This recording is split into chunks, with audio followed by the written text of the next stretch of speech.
Listen, your mom was like, Mom, you in college half of your childhood, who would you have first? She's old now, Ted. She's got goes.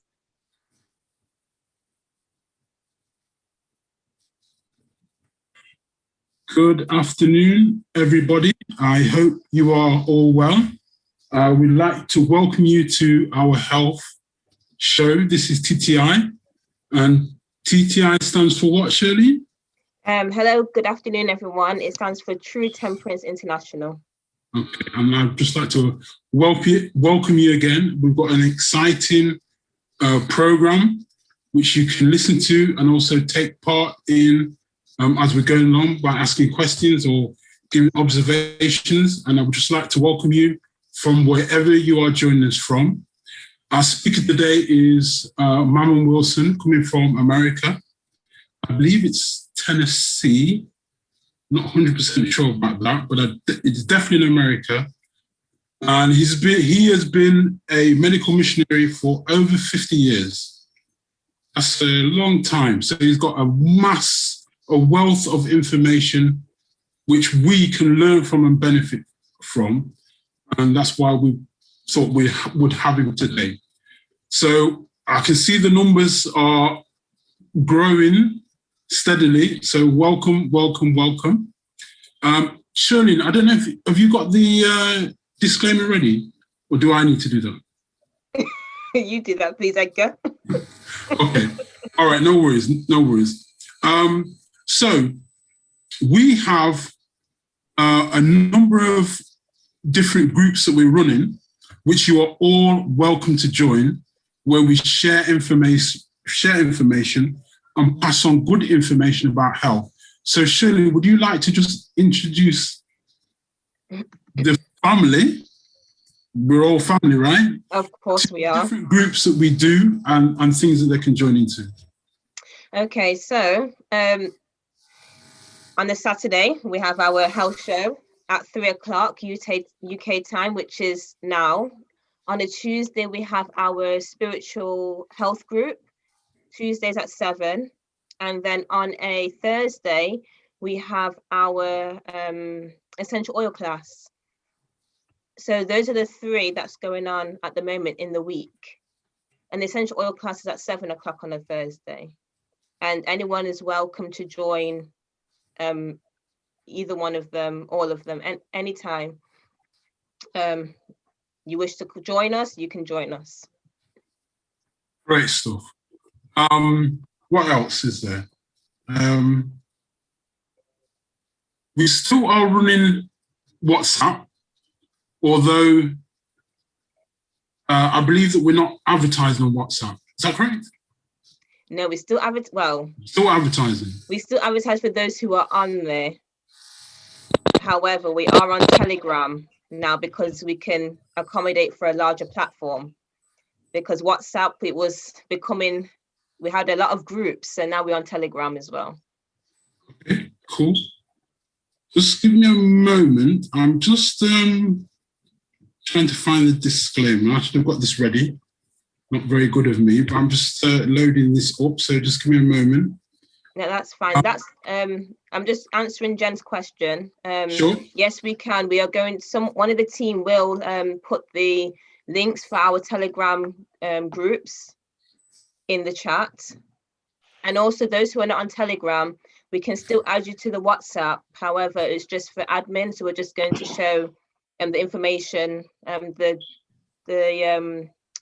these sessions that will be happening within TTI. That's really for WhatsApp. There's no communication as such on WhatsApp. It's more on the Telegram groups.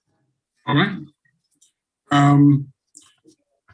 Now, this presentation is on fruits, vegetables, herbs for healing. And I'm really, really excited about this presentation because I love the wonderful things that you can do with fruits and so on and vegetables and so on for healing.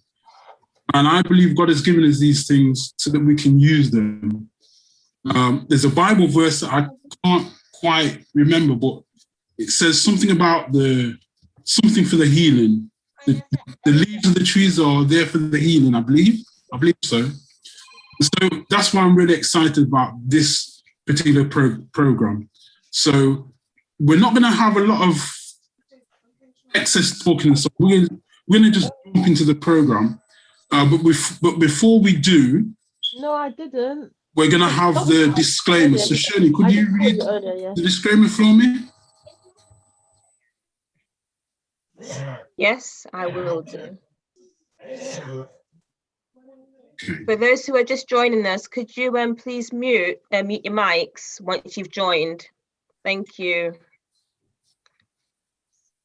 So the disclaimer, I should know this at the back of my hand now. You should. Okay, so only a physician can diagnose, treat, and prescribe for illness or disease. Any information disclosed or discussed at the TTI Zoom talk show are for educational and informational purposes only. Please continue to seek professional medical advice from your general practitioner regarding any illness or disease you may be suffering from. So of course, when you hear these fruits, vegetables, herbs, and so forth, please continue to seek your medical advice from your GP. We don't want people coming off their medications or anything like that. So thank you, Edgar. And thank you for those who's joined us on Zoom and on YouTube. All right. Now, I said we're not going to have a lot of time. I really want to focus on the presentation. However, we did have a challenge last week, and I was just wondering if there's one person that did the challenge. Shirley, could you just remind us of the challenge? Shirley? No, you go, Edgar. I believe the challenge was to reduce your portion sizes. That's my understanding of the challenge. The reason why we're doing that is for better health. If you overeat, it's going to be detrimental to your system. And so it was just to reduce your portion sizes for a week and to see how you got on. Now, I'm just going to give one person a chance to respond if they've done it. And if not, we're going to jump straight into the presentation because I want to give Mayman plenty of time to tell us what we can get from all these wonderful things. So the chance is yours now. I do see a hand from John. I'm hoping it's on the challenge. So John, do you want to unmute and say something?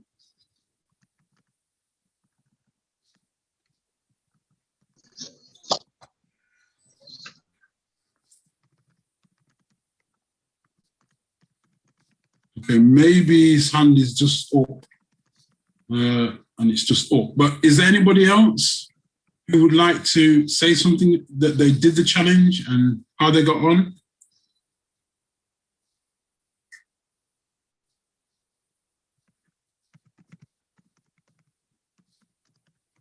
All right. I'm going to presume that either you haven't done the challenge or you might be a little bit shy, but that's fine. That's fine. Also, if you missed any of our programs, you can also go onto YouTube, just put in True Temperance International, and lots of our programs that we've done are still there. So at this point, as I said, time is of the essence.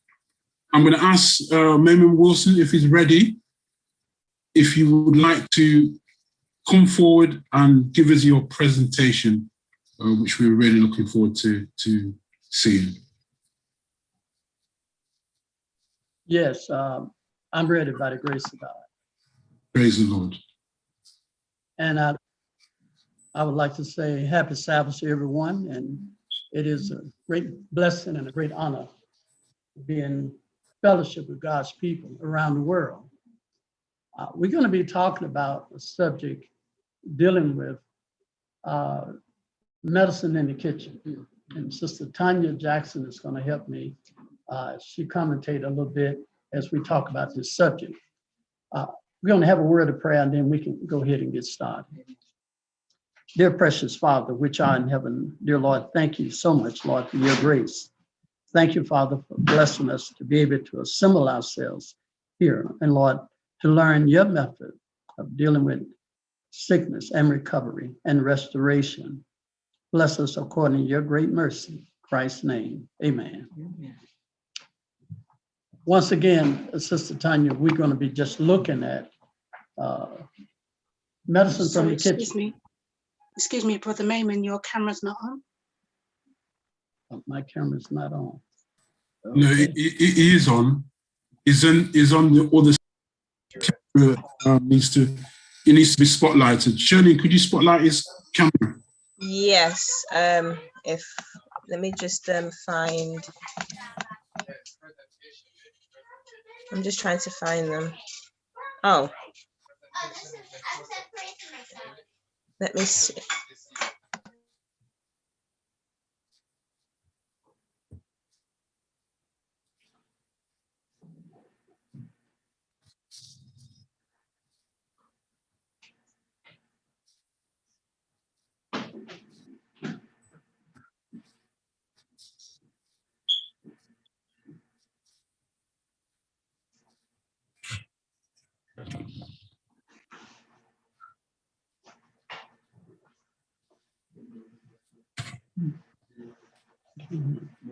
He said you're good. Okay, are we ready? Okay, I assume you're think ready. so. I think I've just spotlighted Centurion Elder Mayman. Okay. Just let me know when you're ready. Okay, well I've just spotlighted Centurion, so I think everything's okay. Okay. All right. Just to begin with, Sister Tanya, we're going to be talking about medicine in the kitchen. And isn't that something how you can use just things that are right in your kitchen to help for healing? You know, such as coconut oil, olive oil, turmeric, sage. You know, you can use these things as natural remedies. You see, God gave us a perfect diet in the beginning. It was fruits, grains, and nuts. Yeah. And there was no need for medicine. It wasn't until after the fall of man that God gave man the leaves of the tree for medicine. And he gave them the herbs for the service of man. And so I look at it as the original diet was the perfect diet. Mm-hmm. And that was the fruits, grains, and nuts. Mm-hmm. And the vegetables was the reformed diet. That's true. It was to reform us back to perfection. And because we became sick. And then we have the fallen diet of eating fruits, grains, nuts, vegetables, and animal food. And so those three classes of food really dictate how our health will be. That's true. And I truly believe that before we get out of this place, we're going to have to subsist primarily upon the perfect diet. I agree with you. And we also need to think about the reason as to why the Lord is using the right arm, just the medical missionary work, as far as herbs and things are concerned, because he's trying to get us back, not just to the original diet, but he wants us to get us back to the way we should be before sin. Yeah. You know, because there's a purpose that he gave us these things, and it was to bring the sin sick soul to Christ. Yes. You know, one of the main components of our vegetables is chlorophyll. Chlorophyll is essentially the blood of the plant. It is. And since the life of the flesh is in the blood, that means the quality of life is in the blood. And if you got good blood, you got a good quality of life. Now, if you got bad blood, you got a bad quality of life. And so our amazing God arranged that we could eat ourselves into a blood transfusion. Yes, he did. Systematically, day by day, without us even being aware of it. That just shows the love to mankind. And he did it in a very pleasurable way. That's what I like about it. So we're going to look at how that these vegetables, these foods can help reconstitute and restore man back to good health. And then as we go through this, we'll stop a little bit and we'll dialogue a little bit more on some of these things.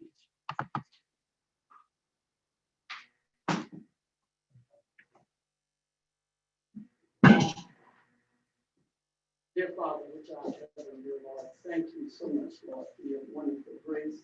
Thank you, dear Father, for just being a patient and loving God. Now bless us, Lord, Heavenly Father, as we go through these simple demonstrations in Christ's name. Amen. So good evening to everyone. First of all, before we get started, there's a special class tomorrow for those that don't have to take. If you already know how to do PowerPoints, there's no purpose, because it's just really the basics, how to lay out PowerPoints and stuff like that. I'm sure most of you already know how to do that, so if you got some other things planned, let's go right ahead. Now, I want to ask for those that would like to have a class, what time is best for you? We'll try to find a time that'd be comfortable as possible tomorrow. First of all, let me see the hands of those that plan to take the class. Okay, I see 1, 2, thank you. I've already made it up. I'm gonna go through the steps. It's impossible for me to make it up right now. So I'm gonna go through the steps on how I put this together, okay? And then you'll get an idea. And then I'm gonna show you, take that top off. Yeah.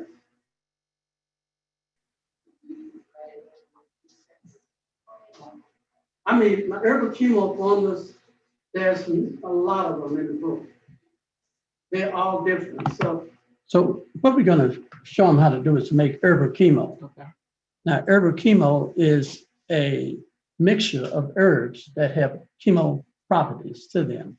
The word chemo means chemicals moving, movable chemicals that can actually be transported through the blood system to find any abnormal condition in the body. We are familiar with chemotherapy, which is principally a cytotoxic drug that can circulate and come in contact with about every cell in our body, but it can bring tremendous amount of damage. What we use is phytochemicals that They're plant-based chemicals. Definitely, that actually nourish the body. I'm a strong believer that I don't think herbs can cure anything. Right. I really don't. I agree with you. And so, but I do believe that every condition, or principally most condition, is a malabsorption, a deficiency, or inability of the body to assimilate and use proper nutrients. And because of that, God has given us these herbs compacted in a way that it can rebalance the supply of the deficiencies. That's correct. And another reason that we use the herbal chemo is because the first word is herbal. It's herbs. When you take chemotherapy, it's going to kill your good and your bad cells. But herbal chemo will not do that. That's right. Well, let's see how we put that together. It depends on what condition you're working with. So, but there are some steps here that may not be in the book, but the herbal formulas are in the book. But the steps of extraction and how to make the tinctures and stuff like that, then you might want to take note of that.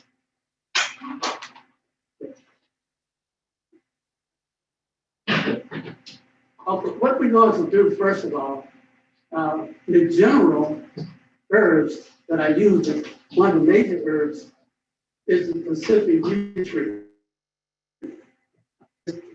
Pacific yew tree. And this is a very popular herb right here. It grows on the West Coast. And it's one of my favorite herbs. Let me just pause a minute and just talk a little about the Pacific yew tree. It is a very dynamic herb. It grows throughout the whole Pacific coastline. And Native Indians have used it for many years. But now the medical technology have gotten on board. This is the number one herb that is used to make the number one chemo drug in the world. It's called Taxol. Taxol is the number one chemo drug in the world. And no matter wherever you go, pharmacy is going to have Taxol because it is the number one. It's also can be quite toxic. And so knowing how to use it from a natural biological perspective, we eliminate all the toxicity and we lose the effects that the typical chemo would have. It reminds me of how Satan can mix evil with good. Yes. You know, and that's what the medical profession that's what they're doing. But you know, God said that the leaves are for the healing of the nation, and so it's evidence in this wonderful herb. Well, let's just agree. The bark, but it's the bark on the tree. I really not own it, but it's just the green. It's just green powder. That's all. Okay, and then the other herb that I use a lot in that is the shiitake. The shiitake mushroom. I use that. That's one of the principal herbs is the shiitake. And then I have another herb that I use a lot of is the astragalus and periwinkle, reishi. Those are really herbs that I try to always have in the formula. So,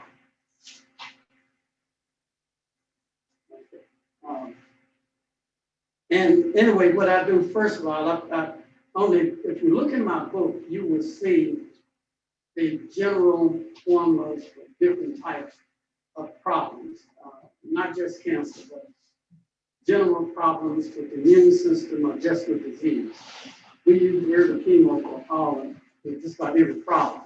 So you would have to look up in the book and select a formula that will meet your needs.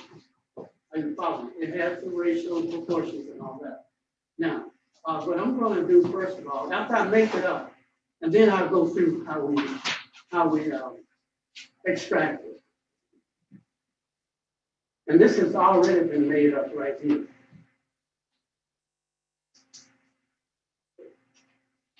And this is very strong. I make my tinctures stronger than an average tincture. It probably took me, I would say, probably somewhere between 5 to 6 pounds of herbs to make this here. I think I made about 2 of these here.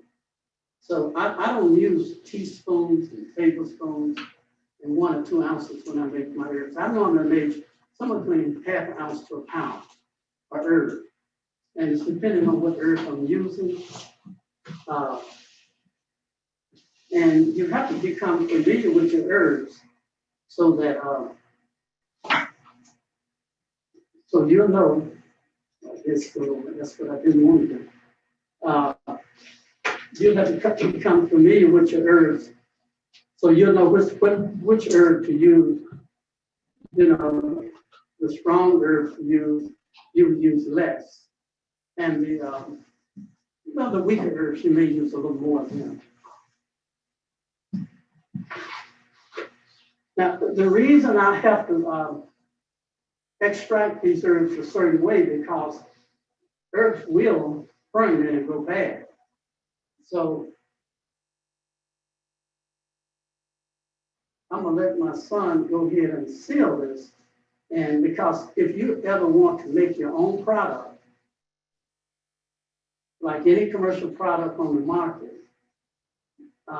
you need to know how to seal it. It's a very simple, just do that. There's a very simple technique in doing that. So while he's doing that, now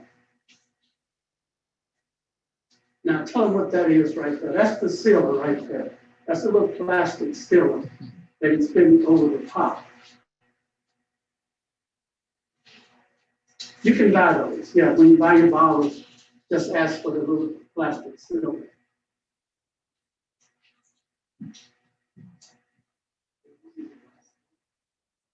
Now these are glass bottles. It's best to use glass bottles. It's more healthy. Yeah, you want that because the sunlight can really damage the quality of the herbs. So anytime you buy herbs, you can go get some. Anytime you buy herbs,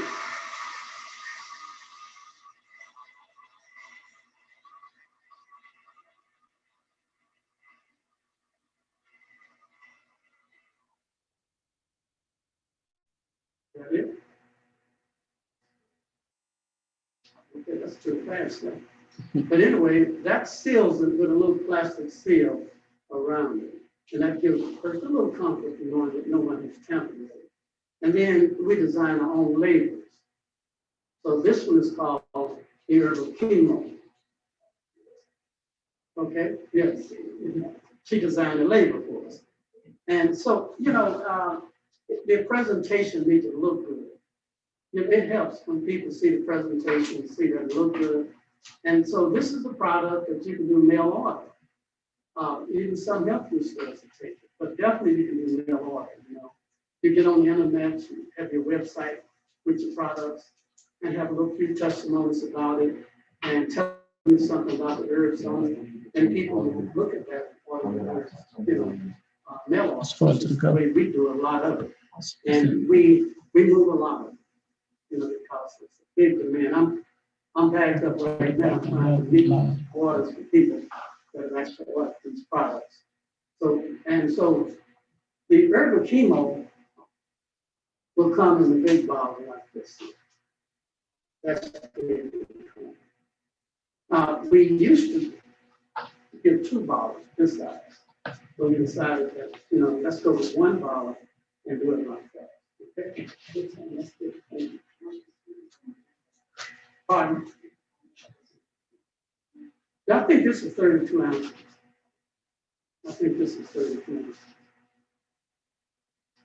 Okay. So now I'm going to go through the process of how we extract the herbs. First of all, what I do is, yes. Well, typically it should last 6 months. Now, I still ask people to put it in the refrigerator anyway, but it should last 6 months. But if you only put it in the refrigerator, that's probably the safest way to do it. Now, I'm going to show you how I extract these herbs. It's a little different than the way most people do it. First thing I do is I select my herbs, and in this case, if I was going to select golden seal, and I would put golden seal in a container. Now, I probably should have it not here so I can show you that. But I would put it in a container, a quart jar, or whatever it may be. And then I would take it and I would put grain alcohol in. Okay, this is vodka. You can use Everclear, 100% proof. Now, there's a reason for that. The alcohol is one of the strongest solvents you're going to get. And it will pull out certain properties that water will not do. Now, I understand people's apathy or hesitant about using alcohol. I have that same emotions, but from a chemical perspective, you're not going to make a very potent tincture extract without it. You may make a water extract. All you're going to do is extract the water solubles. You're not going to get the fat solubles and many other isolated minerals and elements out of it. And when you make a tincture or an extract, you want it to be as strong as possible. Now, what we would do is we simply pour this over the herbs. And normally I just put just enough alcohol in it to cover the herbs.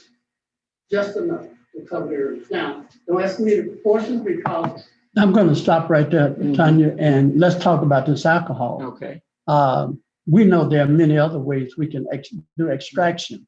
Alcohol is the old-fashioned way of doing it, and it's quite effective. But at the same token, it's alcohol. Right. So if you're going to use alcohol, you don't need to drink it. You need to be able to take the alcohol back out. Right. You use it as an extraction, then you have to dissipate it or remove it out of your component. And how do you do that? Well, the way you do it is that you simply add water. You add water to your alcohol and you bring it to a boil. Alcohol will evaporate before water boils. And so what you do, the minute it starts boiling, the alcohol evaporates. But after you extract the alcohol, then you don't have a preservative. So you're going to have to use a natural preservative to come in to keep it from spoiling. but alcohol served its purpose. It got the essential water solubles fat solubles out. But now you need a preservative. Correct. So, but the way we do it today with our herbal chemo is we just give you the powder mixture. So if someone calls and wants herbal chemo today, we give them the powder mixture, and then they can go home and they don't need the alcohol. Mhm. But for preservative, they can put in blackstrap molasses, and that will help. Yeah. And now let's talk about other ways of extraction, Okay. because we know there is a solvent that is stronger than alcohol, and it's much more effective. Matter of fact, I can extract 10 times the potency by simply using, what is that? DMSO. DMSO. And the class knows about DMSO because they had a class with Margaret and she taught them all day about DMSO. Yeah. You know, every year I teach my student the magic trick, and That's people right. don't believe it. It's Elijah trick.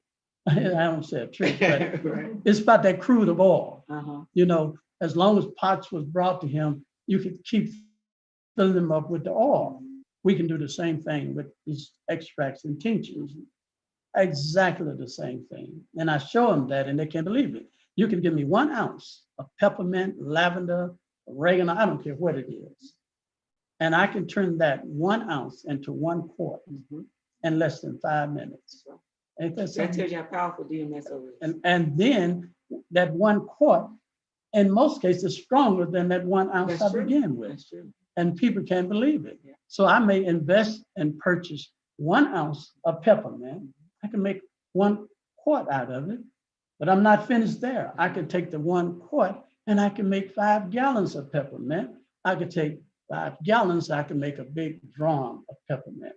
And I quit doing it. I stopped. And after I got over to making a 5 gallon, I said, I don't want to know no more. But it will keep replicating itself.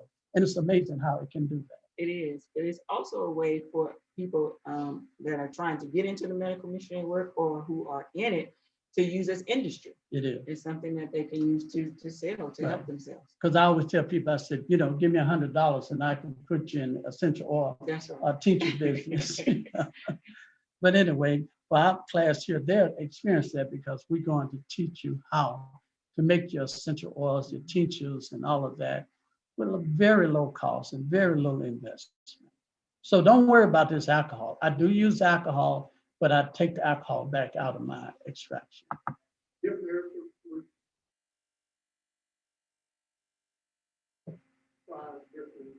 amounts, okay? Powder will absorb more alcohol than roots and leaves. So, but just try to cover as much of the herbs as possible with alcohol. Typically, it should be somewhere between 3 to 1. 3 should be alcohol.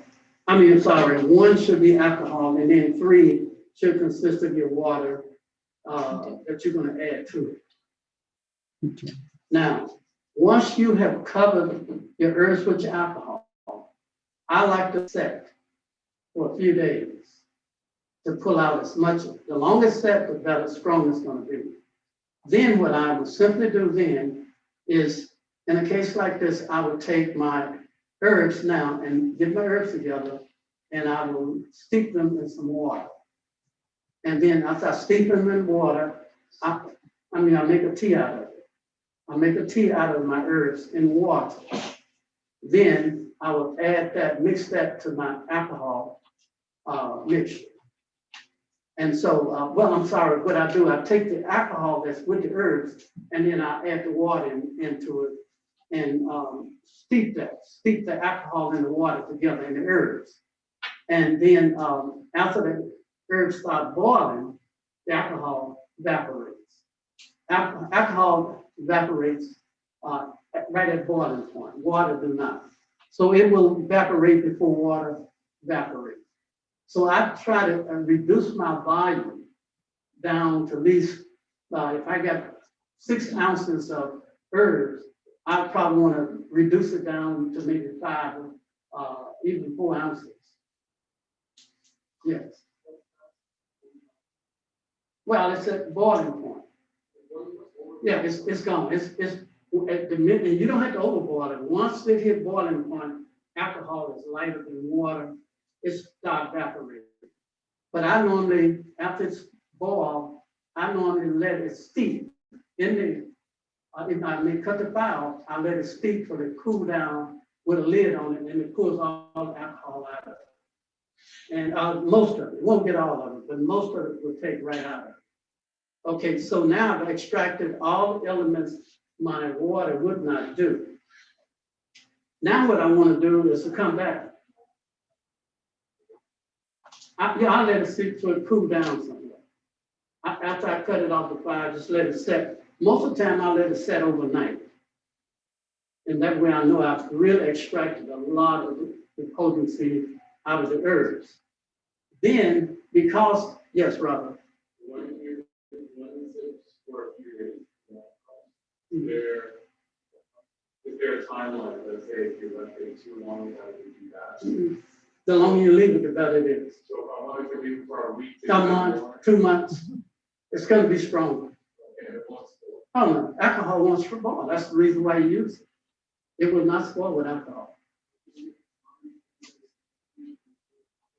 I mean, you can overdo anything, but I don't want to start putting a clock here and a clock there, because I'm gonna tell you, herbs are different.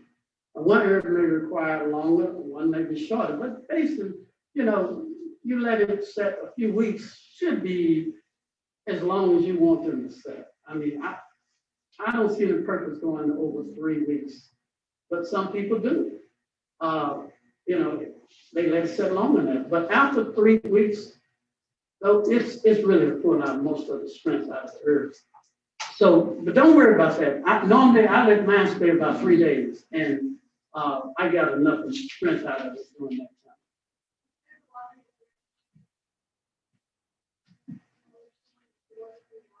Yeah, it is. That's 3 to 1.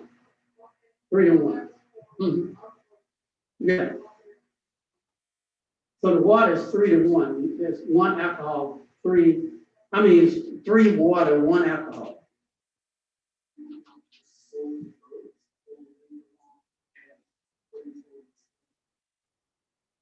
I normally let it set in alcohol for about 3 days. 3, yeah, 3 to 1. And then I cover the herbs with the water, with the alcohol, and 3 to 1 ratio. And then now what I want to do is to add my blackstrap molasses. I like blackstrap molasses. Different people like honey, they like vegetable glycerin. Antonia, what the blackstrap molasses add another component to it, you know, because it's fortified in potassium and natural sodium and magnesium. And so it actually adding some benefits to, and it serves as a preservative. Blackstrap molasses is very good. It's like you were saying, it helps with the potassium and the iron. So it's very, very good to use. The vegetable glycerin is also good to use as a preservative. You can use that one as well. You know, and I'm glad you brought up about vegetable glycerin. That's a good substitute for alcohol. It is. So, you know, it's another one that is good. And let's move up a little bit further, and then I'm going to get into some other things that we can do. And it's very potent. It do a fantastic job. Now, what I've done, I have reinforced the herbal chemo with this product right here, and this is the hemp seed oil. This is hemp seed oil. And this is the one we've been talking about right here. This is not regular hemp seed oil you buy at the health food store and use for salad dressing. This one here is very high in CBD, okay? And it's very, very potent. The way you take this is, the best way to take it is place 9 drops under your tongue for the first 3 days, first week. And then I like, after that, do about 1/3 of a teaspoon, or 1/2 teaspoon twice a day through the whole duration of the treatment. But begin with about 9 drops under the tongue first. And then, you know, third of a teaspoon, no more than a half a teaspoon twice a day. And it's as powerful as the herbal chemo, and it is a very good complement to the herbal chemo.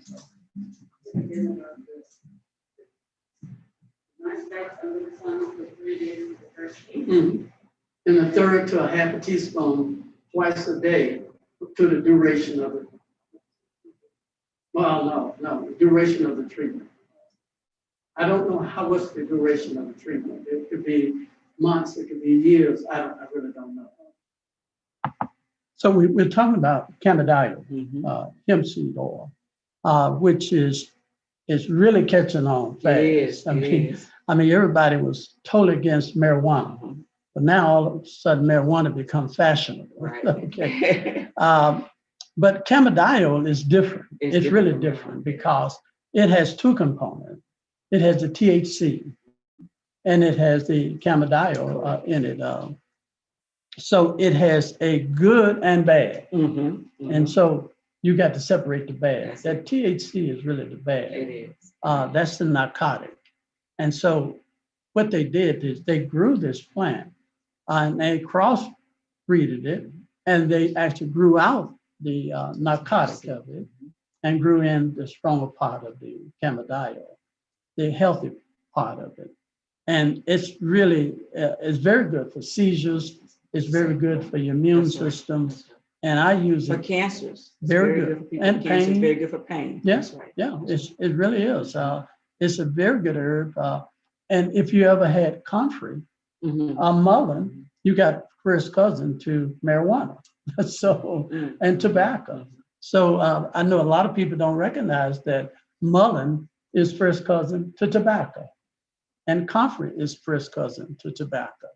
And if you crossbreed comfrey with the marijuana plant, you can actually breed out the narcotic, the toxicity of it.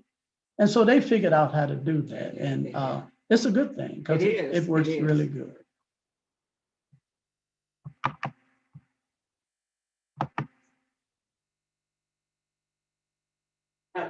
To a tumor, wherever you want to treat, you don't have to heat it up. And it has really strong growing power. Okay, it would go in and it would soften up a hard tumor, make it real mushy like, and then begin to cause it to slush off. What we're talking about is pokeweed. Okay, they call it poke salad around this part of the country. And it is probably one of the most powerful herbs it is. When I was young, we used to eat poke salad. You know, that was a poor man's collard greens. And when the slaves first came over here, they was looking for callaloo. The people from the islands were looking for callaloo. And callaloo do not grow in this area, but pokeweed got a similar look to it. And so they began to cook and eat it, but it made them sick. And these smart slaves learned that you cook it 3 times and throw away the water, and you throw away the toxic protein. And so now it tastes like spinach. And I wish you all could enjoy some poke salad because it's beginning to grow now in the spring. It is delicious. Well, that protein is the most potent part of it. They found that the pokeweed is 1,000 times stronger than AZT, which is the drug they use for AIDS. That's the drug they use for AIDS. It's many times stronger. And there's a lot of research in it trying to figure out a way to make a synthetic copy of it. While they're trying to figure that out, we've been using pokeweed, I don't know, almost 50 years. And I work with a lot of AIDS patients with pokeweed. You take the tender leaves and you juice those leaves. And remember, it's very potent. And then you have to dilute the juice down with water. Now, I'm not going to tell you how to do it because somebody's going to get it wrong. Right. And they're going to get sick and they're going to get mad at me. But if you contact us, I would like to write it out so you got the data in front of you. But you have to, please don't drink pure or straight poke leaf juice. Don't do that. It's a little too harsh on your kidneys and it'll make you very sick. But that protein in it is very potent, and it can produce your body to make a strong immune reaction. And it can do away with that AIDS virus. What else can we do with that pokeweed since we're talking about it? There's some other things. Not when we talked about the immune system. What about a poultice? Somebody got lumps. Yes, it helps for swelling.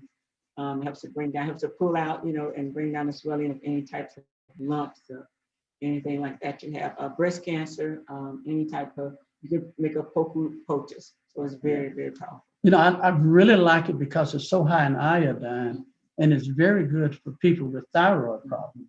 You have a goiter, you can make a pokeweed poultice and pack it around your neck, and it would just shrink that goiter, and you'll be amazed how fast it can pull it down. And you brought out how it can take swelling and inflammation down. If you got a lump in your breast, one of the best treatments in the world is to use pokeweed. Now you have to know how to use it because pokeweed will draw the tumor right out of your breast. Right. But there's a way to prevent that. And just, if you want to do that, and I've done a lot of that because I'm an herbal surgeon, but not everyone is an herbal surgeon. But you can actually use it to pull the tumor out, or you can use it to break the tumor down. And what you do is you simply can add some slipperam or psyllium to it, the poke powder, and that will slow down the drawing properties of it so it won't burn or pull a hole through your skin. I love this herb. It's one of my favorite herbs. One of the first herbs I learned how to use is pokeweed. Now, would you also put that in your salve? When you're making your salve to really take a tumor out? I would. If I'm working with somebody with glandular problems, lymphedema, or people got lymph involvement, lumps under the arm, I like to use a pokeweed poultice for that.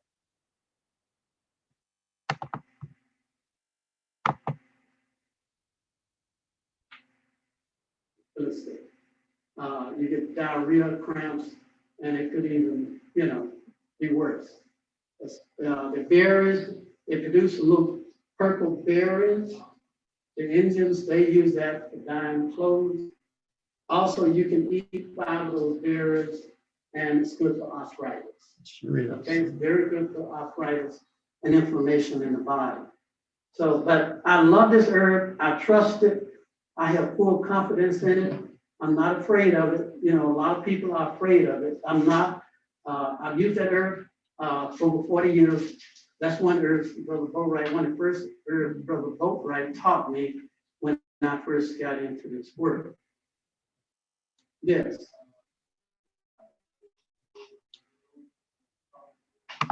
I'm about to talk about an herb that I'm really excited about. Okay. It's called mandrake. Oh. Mandrake.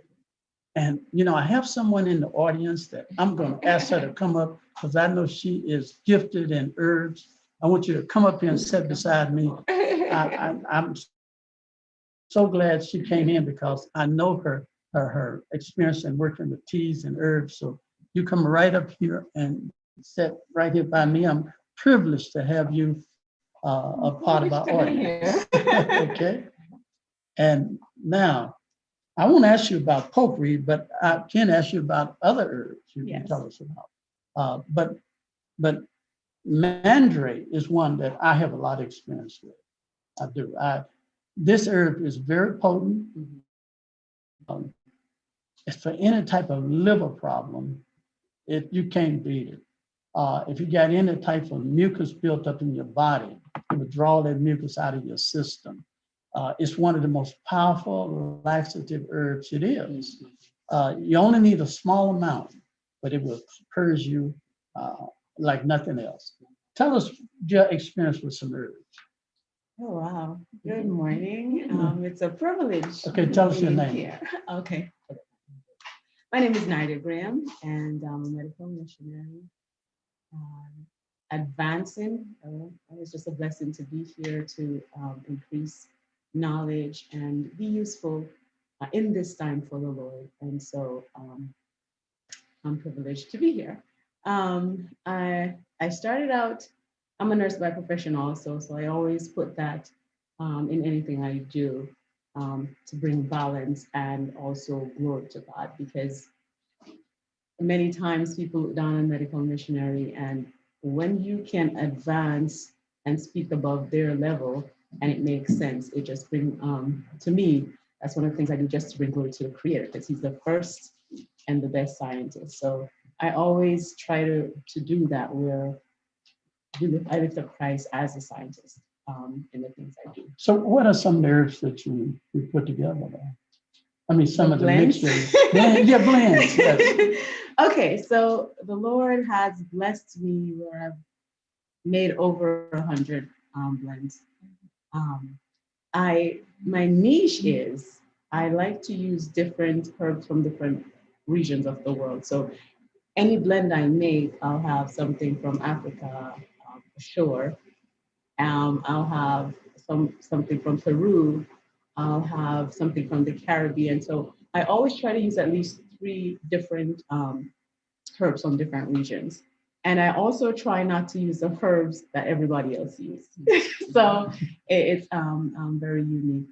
So what else you want to ask me? Because I'll just talk too much. Okay, no, I'm gonna call on you a little bit more as we go through some more of these here.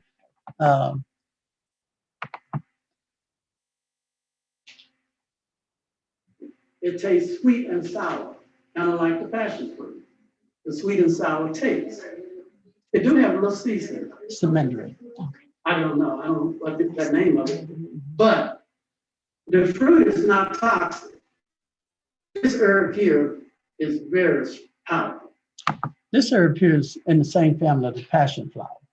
It produces a fruit later on up in the summertime. And now we go and dig it for the root, for the laxative effect and for the cleansing effect and for all glandular problems. It is probably the #1 most potent herb in the world. You heard about mandrake in the scriptures, haven't you? Correct. Yes. And it was used to help entice. Okay, well, well, this is it's related to that mandrake, but the English mandrake is very toxic, and you do not want to fool with that. The American mandrake is not nearly as toxic as the English version. So you can take this in, you know, and it's not a big problem at all. I have plenty of it right now. So now this is the herb you want to use to I didn't dig the root, but with the root, you dig that root and you make a tincture out of it, and you smear that over herpes, and it'll just wipe out the herpes. now you got that right. Yeah, a lot of people have herpes, you know, cold sores, and mandrake tincture will kill that herpes. And I make a salve out of it. I make a cream out of it for people that have herpes. And herpes is really probably the fastest growing viral infection you can get. Nearly everybody have it, you know, but it's amazing how well this tincture of mandrake can work to deal with that. Do you make a blend for the immune system? Yes. Okay, tell us about it. I have some in the Okay. Have your son go get it. So right when COVID hit last year, so my birthday is in March, and I remember getting up one morning and this person's like, make a blend for your birthday. and it was, you know, COVID was hidden right there, and I'm like, okay, I'm gonna call it Resland, you know, like life, give life, you know, not really resurrection, but like extend life. So I started with Resland, and then I started putting the herbs together, and it was a lot. And I use a lot, but I don't try not to use too much. And then the Holy Spirit said to me, you know, you need to boost the immune system. So I called on Immunox, and I made that one. And one of my old clients called me, and she said, Nadia, you need to start making stuff because you know you're good at this, and people need it, and and God has called you. And I was working as a nurse then, and I didn't have the time. And she just kind of cursed me out, encouraged me all in one kind of thing. And music gift that God gives you, you know. And she's like, if you need a seed, I'll give it to you. And I was like, okay. And I'm like, I'm kind of a proud person in that I'll give, but I don't like to ask. Kind of sort of, if that's the right word. And then I said to her, honestly, I use for the quality of my herbs, I use at least 10 herbs in my blends or more. So that's a lot of money, and I don't use, And she's like, well, how much you need? And I said, the manufacturer I bought, well, wholesale I have to buy over 200. And she's like, what's your bank account? And before the day ends, she put that 200 because she's like, I'm planting that seed because I believe in you and I know how you things are. And so with that, I made the Immunox, and that's for everyone to just boost the immune system to prevent you from getting not just the COVID, just anything, because your immune system, as we know, that's your fighter. And that's the best injection you can give yourself is a good immune system. And so I made that, and then I started getting people who have the COVID. And so the Lord is like, so this one is the Immunox. The Lord is like, this has ginger. And I put the ginger in there because it gives that kind of, that, I won't say fire, but that boosts to that heat in the body for the flow in the blood. It has, one of my favorite herbs is from Peru, and it's cat's claw. Oh, yeah. Okay. And so anything with the immune system, I put, or stuff like that, my cat's claw is going to be in there. So this has cat's claw in there also. So I see here's one for herpes and AIDS. Tell us about that. Okay, so I do them initially I love the colors, but they tell me I'm too old in the head. So I need to get with it and put it in tea bags for young people because they don't have time. So I said, so these are in the tea bags. So the herpes blend, I think I made this probably 8 years ago. Most of my blends, I used to do farmers market, or I love to do farmers market because that's an open field. You get to interact with people and get to tell them your story. So I love doing that. So someone came to me and said, can you make something for herpes? And I usually say, let me pray, call me back in 2 days, because God would usually always give me the blend. So of course, the herpes is a virus. So you just go for your herbs that are that treats virus. And again, building the immune system, because that's your fighter right there. So the cat's claw is definitely is in this, because it's going to build the white blood cell and build that. And in my rush and the label making, I don't have all of them, but the cat's claw is definitely in this. My book is somewhere. I brought it with me too. Okay. But the cat's claw is in this because the cat's claw builds the white blood cell. Okay. What you got there, Tanya? I have rheumatoid aid and hormone balance aid. Tell us a little bit about the hormone balance. Okay, so I'm very specific with my blend. So I have at least 4 different hormone balance for different things. But this one is the general one. And this, a lot of us, I'll say us to deal with the audience, I guess what we're eating, usually premenopause is way up when, you're going 50. But a lot of about 7 years ago, I started having a lot of young female coming. The doctor said I'm hormone imbalance, and I was taken aback. But what we get as our food is messing us up. It's just what it is. And I see you have the pain aid. The pain aid. Yes. That's the pain aid here. And so you have a number of different herbal blends. I see that. I see a lot of yours are in teas. You make teas. Yes, I'm a tea junkie. I need to figure out how to, and I stay in my lane until I'm well learned. I know I spoke to you once about capsule. I'm like, I don't know how to make it, so I don't mess with it because I'm very big on numbers and milligrams. So until I get taught that, I'll stay with my teas. Okay, that's all right. That's all right. Now we're going to see how to make going back to our kitchen again. And I make a strong tea out of pine needles, and I let a person drink that. And then take this here, take about a half a teaspoon of this throughout the day and drink some pine needle tea. And it's very good. Sometimes I'll put them in a bathtub and I'll take a 5-gallon bucket of pine needle tea, and I put that in the bath water with them and let them sip on it. And it's really, I work with dengue fever, malaria.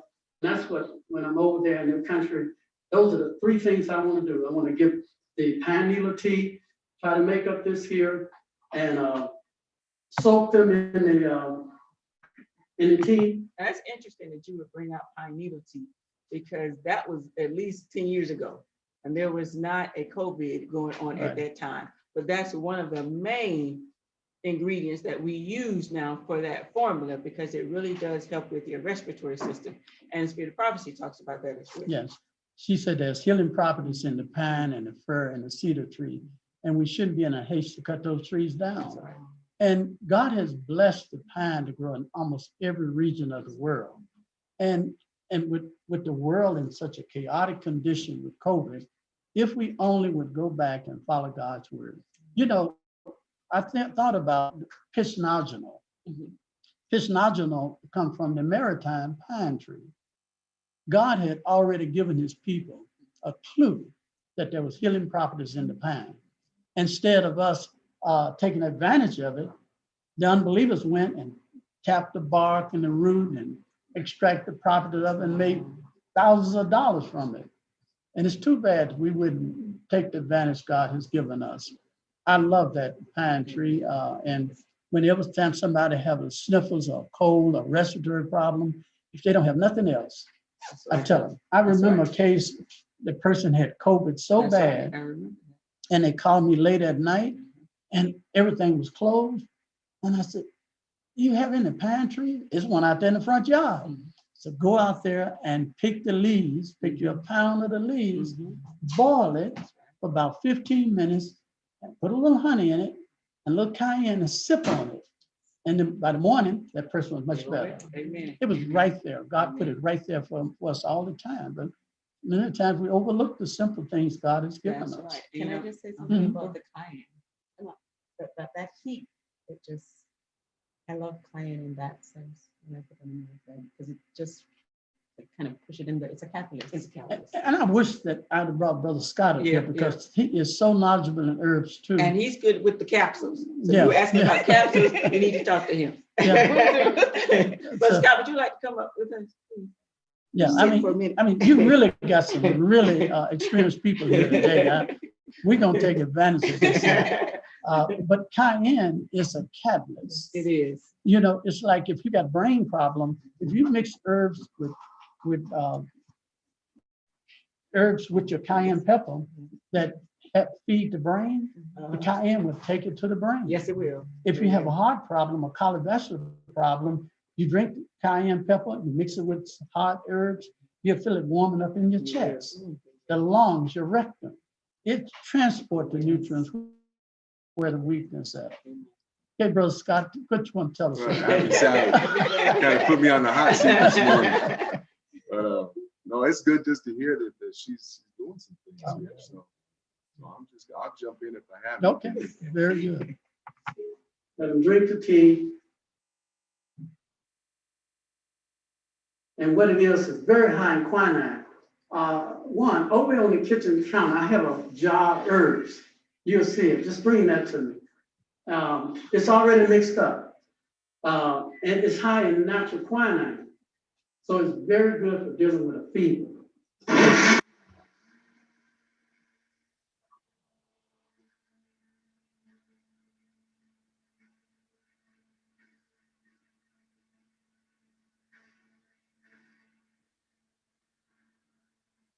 All of these products that I'm making here, everything can be made to extend the shelf life. Because you can make a product out of this. The honey gonna preserve it, especially the manuka honey. I ain't a regular honey, they keep it from going bad. And you can put it in a bottle like, bottle like that, or any type of bottle, make you a long tonic out of it and put a label on it. I'm gonna put some cayenne pepper in there because that's kind of give a little kick to it. And I won't put too much in there, but it needed for the circulation. It helps for the circulation because you want to get it to get in the bloodstream and to circulate through the system.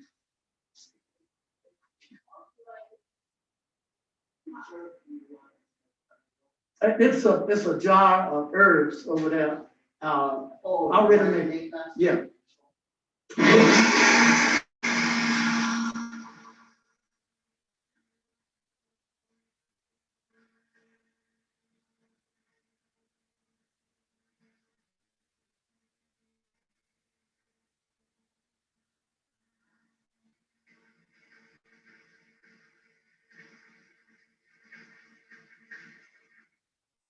Okay, that should be ready now.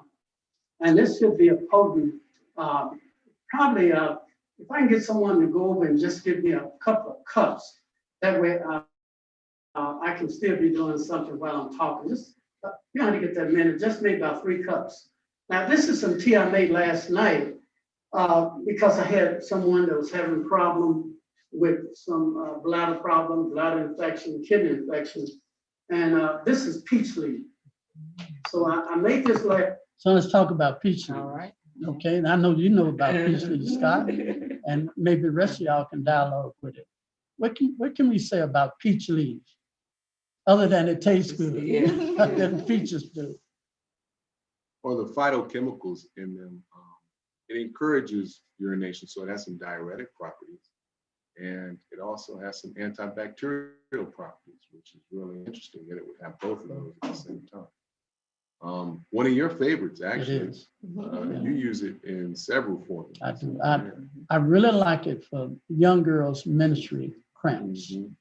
I really have a fascination for gastritis, stomach ulcers. It knocks it out within a few minutes. I mean, you can be having all kind of acid burn and cramping and acid reflux. Time you drink it, within minutes, it's gone. Girls that have severe monthly cramps, make a strong tea out of that. It cut the pains about 50%. I really like it. But it's hard to find.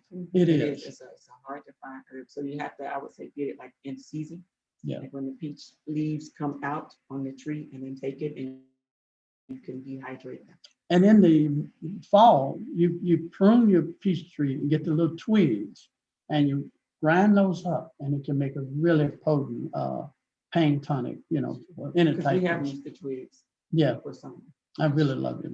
Very good herb. So mothers, if you have daughters that are having these monthly cramps, any type, and brothers, if you got some stomach issues, then try a little peach leaf. You'll be very pleased with the outcome.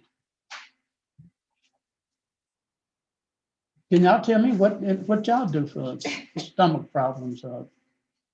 I'm very specific. Which one of the? Well, it could be digestional problem, gastritis. I'm telling you what I like. I like cabbage juice. Cabbage juice is good. Now, cabbage juice is good for gastric ulcers. White potato is good for peptic ulcers.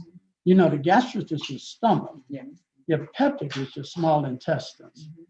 And so it is really fantastic. Now, in the gastric, it's mostly an acid medium. And so the cabbage juice can go in and reduce the acidity because it's a high alkalinity. The white potato is a starch, so it can actually bring down the peptic ulcers in the small intestine. So it is really good for that if you have any problem with drinking a little cabbage juice and white potato juice for any type of gastric problems. I usually say with the papaya first, and it depends on how bad the person is gone. And because a lot of people don't like, I'll refer the cabbage, but because it's so strong, they're like, oh, and I'm like, you want to get healed? It's gonna work.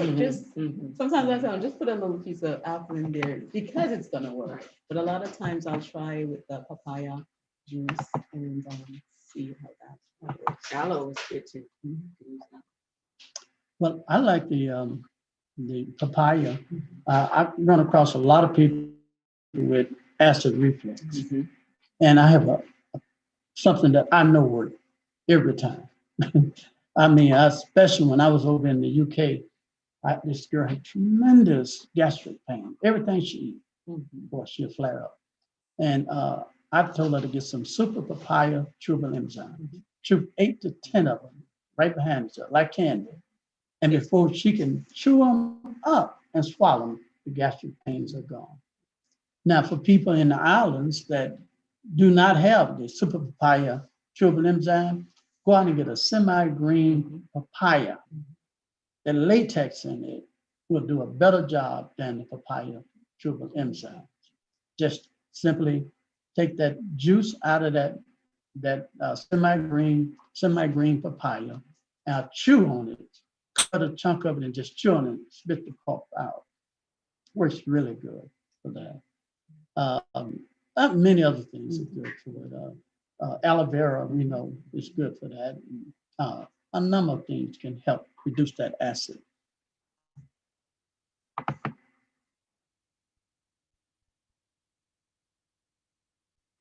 Of drawing effect.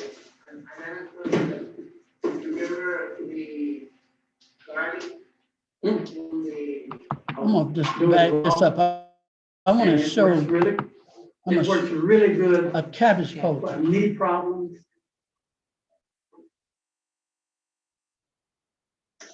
You know, you can apply it over a knee problem like such, and then you wrap that real good. And just be very concerned, wrap it real neat, and leave that secure on that, and it will draw the inflammation right out of the knee. But I would, you know, always leave it on at least 5 or 6 hours overnight. Okay. Now you can do the same thing for these here, these big leaf greens, these collard greens that work the same way as the cabbage. You can pound these leaves right here, take about 4 or 5 of them, do the same thing, and it works real good. Yes.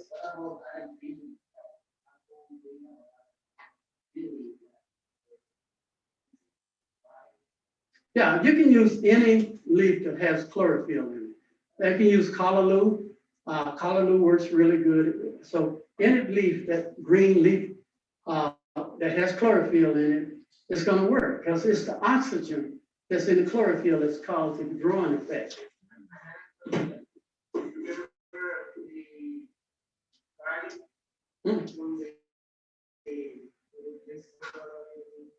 Yes.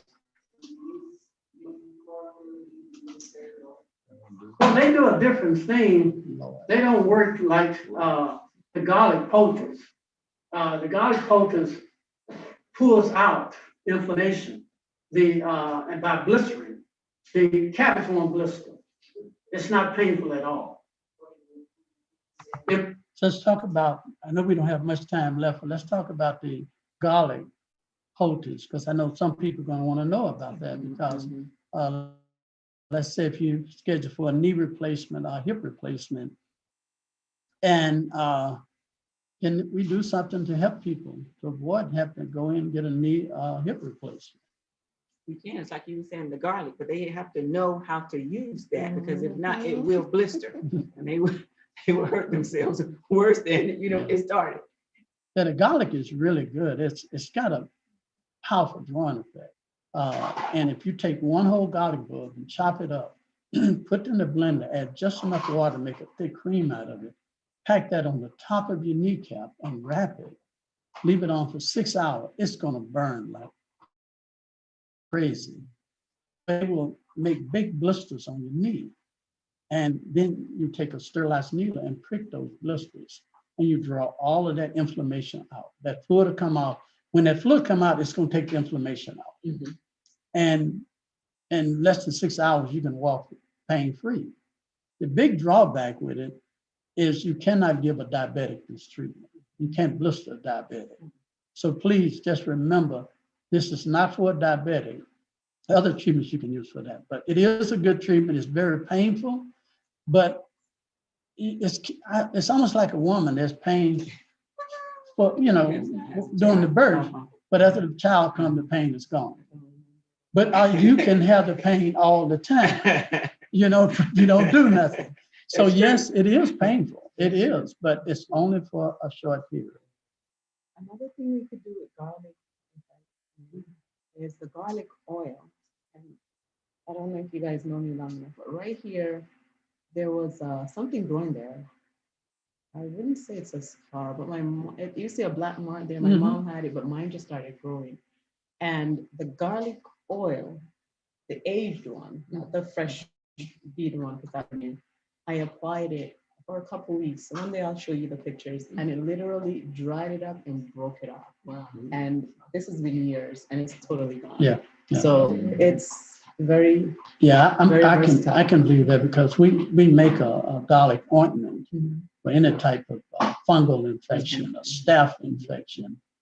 But you know, now that I'm talking about it, I got to share this remedy with you. I'm gonna leave the kitchen. I'm gonna go to the garage. Okay, for a minute. Oh, the oil, the motor oil, the motor oil. Okay. And people don't believe this. Still part of the house. Yeah, they don't believe it. But the old people on the farm, they knew how to deal with problems. And they get a pig that got some kind of skin infection or sore that won't heal, a dog, and they would take axle grease or motor oil, use motor oil and put on it, and it would kill the staph infection. And so I remember that. And so I have used motor oil to stop the Staphylococcus A infection, the flesh-eating disease. And, it's really works good. So if you've got a problem with staph or ringworm, just take a little motor oil, dip your hand in it and rub it on the ringworm, and it will kill the staph. It has to be the used motor oil. It does, yeah. Now, people are gonna have problems. No motor oil going on me. Then you better leave that Vaseline petroleum jelly. Because Vaseline petroleum jelly is motor oil, all right? But they have purified it and taken all the components out of it. Well, it was absorbed. It would absorb the inflammation right out of the muscles, versus it won't just pull it out like the garlic in the form of blisters. It won't do that. Exactly right. That's what you would do if you're working with a diabetic that can't fly a garlic poultice. Then you would use a cabbage poultice, and then you turn around and use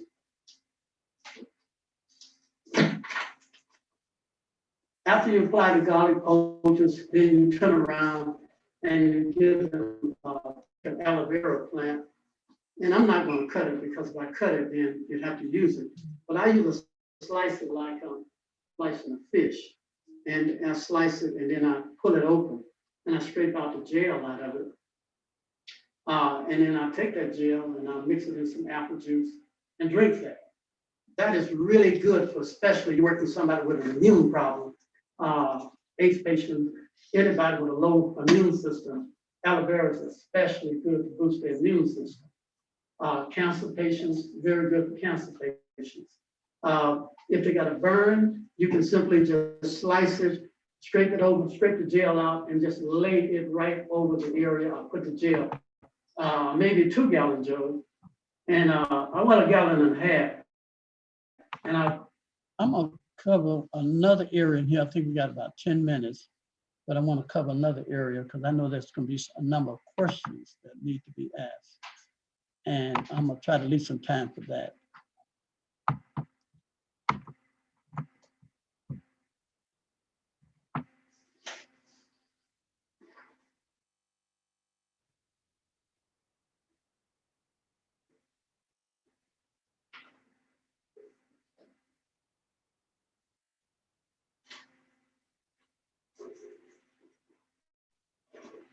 now, and this is where you have to make a little investment.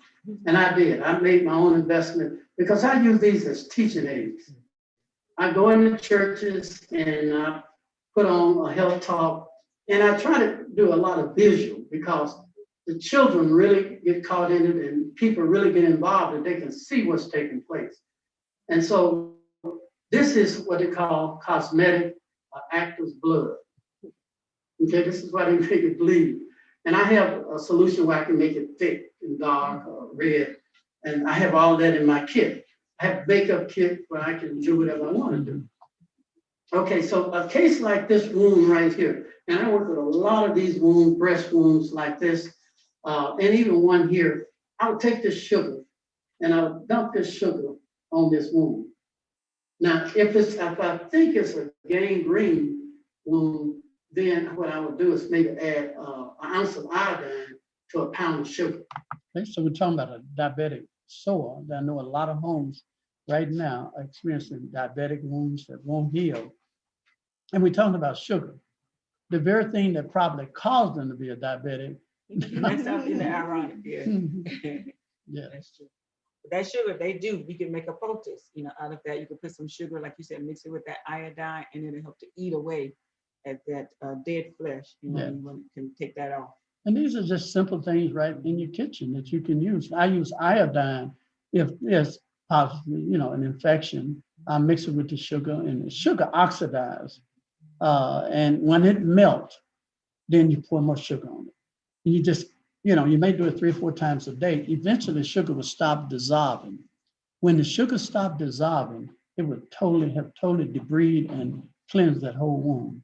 Now you're ready for your golden seal, your myrrh, your healing herbs, your comfrey. But the problem people make is they put those herbs on first, and the wound is not ready for healing. The wound needs to drain. And people don't understand that when a wound is draining, it's cleansing. So you don't want to stop that. You want to control it, but you don't want to stop it. If you stop it, then the drainage will seep inside the body, and that's going to cause problems.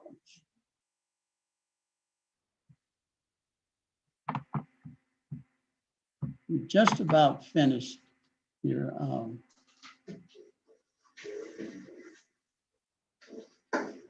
Now this one is going to bleed also, and it's going to bleed over here. And so all these are really good visual aids when you're working, and you got all different types. You got types where show you burns, show you everything, and you can order whatever you want. It's going to take a little investment, okay? But like I think this one here cost me $300. Okay, so but it's worth it. Okay, now see this one here, I'm gonna show the person have a bleeding out of the chest area. See that? And so it's just simulating the person is bleeding. And so now you need to say, look, what do we do? You put a pressure bandage on. And after you put that pressure bandage on it to hold it for a while,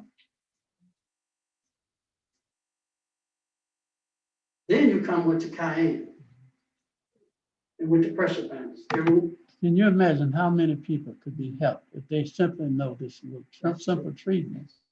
I mean, you cut yourself, you start bleeding, you're rushing, you call 911, you rush into the emergency room, you almost bleed to death. But just knowing simple little home remedies can save a lot of pain and agony. Dollars. Yes. And dollars, you're right. Yes. Once in a while, you take it up, put some cayenne on, put the pressure bandage on. In cannabis, will start off with 9 drops under the tongue or on the tongue. One more For treatment 3 I'm days, show you. box. And And ship. To me, for your apples have it, you take anywhere from a half a teaspoon. Let's just kind of just talk about some of these natural remedies that we're familiar with. I have here a pineapple. Pineapple is another wonderful remedy that I use, and it's quite useful other than tasting good. You can slice that pineapple right close to the peeling. And if you got a little small tumor right under your skin, you just simply lay it on there and wrap it, leave there on there 5 to 7 days. That acid in the pineapple will burn a hole in your skin and pull that tumor right out. It's not painful at all. It irritates a little bit, but it's a really good treatment. Another good remedy is chemical burn. You get a chemical burn, and you need to neutralize that acid burn. It's get baking soda. You always get the opposite. If there's an acid burn, you need an alkaline medium. So you take baking soda and mix it in ice water, and you apply a baking soda plaster. With another burn, you take honey. Honey is a wonderful dressing for burn. What about eye problems, vision problems, weak eyes, cataract, glaucoma? Can we touch a little on that before we stop? what can we do to help strengthen our eyes? Lemon. Lemon. Yeah. It hurts. It burns. It burns. It burns. It burns. But it works. Yeah. But you learn obedience from the things that you say. So a little spanking don't kill nobody. But 1 drop of lemon in the morning, 1 drop of honey at night. Or you can even use castor oil. I like castor oil. Yeah, a drop of castor oil or 2 in the eyes. Also very good. But you know what about the pine tea? Oh, that's, yeah, Ellen White talked about that. The pine tea also strengthens the eyes. It is very good in vitamin A, and it's very healing for the eyes. So one that the Bible that Dr. Jesus told us about is clay. That's right. That's right. And I've used it. I love using biblical remedies because I know it's going to work. Yeah, like we use the figs. Yeah, hold the figs. Okay. We're going to come back to the figs. But the clay, you can take clay and make a clay, kind of a clay tea out of it. You can bathe the eyes or use it as an eye drop. And that can really help restore the vision back. You can use a clay poultice to draw out inflammation. Really good stuff. Now tell me about the figs. Figs are very good, like with Hezekiah. As we know from the Bible, how the Lord used figs to help to heal Hezekiah. So figs we use them for cancer patients a lot with the breast cancers. People have tumors on them. We just chop them up, heat them a little bit, add a little bit of water, make it like a paste out of it, and you can apply it to your to your area, to your wound, to your area. But it's very, very good for breast cancers. And then if they have a UV light, then they can use a UV light on top of that, or an infrared light, which helps it to penetrate deeper. So we use that UV light, we're using that for a particular type of cancer in particular, and that's that HER2, right? Yes, yeah. And we know that HER2 negative is worse than HER2 positive because HER2 negative has already spread.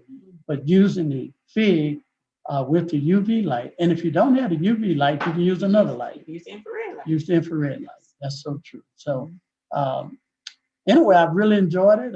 We've shared a few other things. Anybody else have anything else to say before we turn it back over to our host?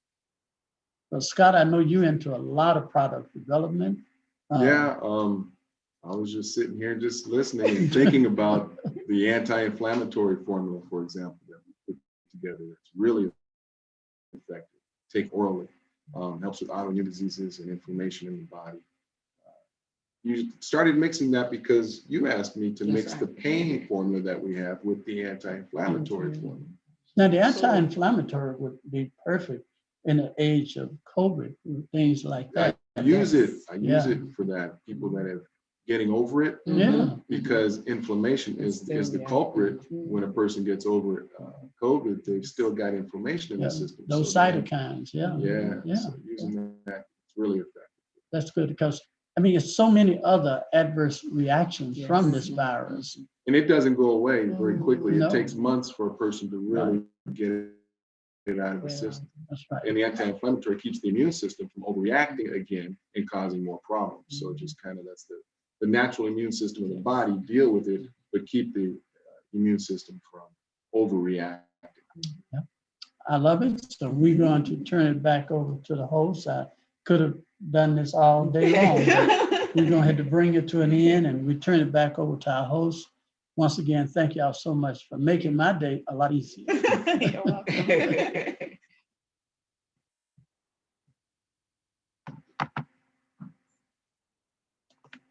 Okay, we're going to turn it back over to the host.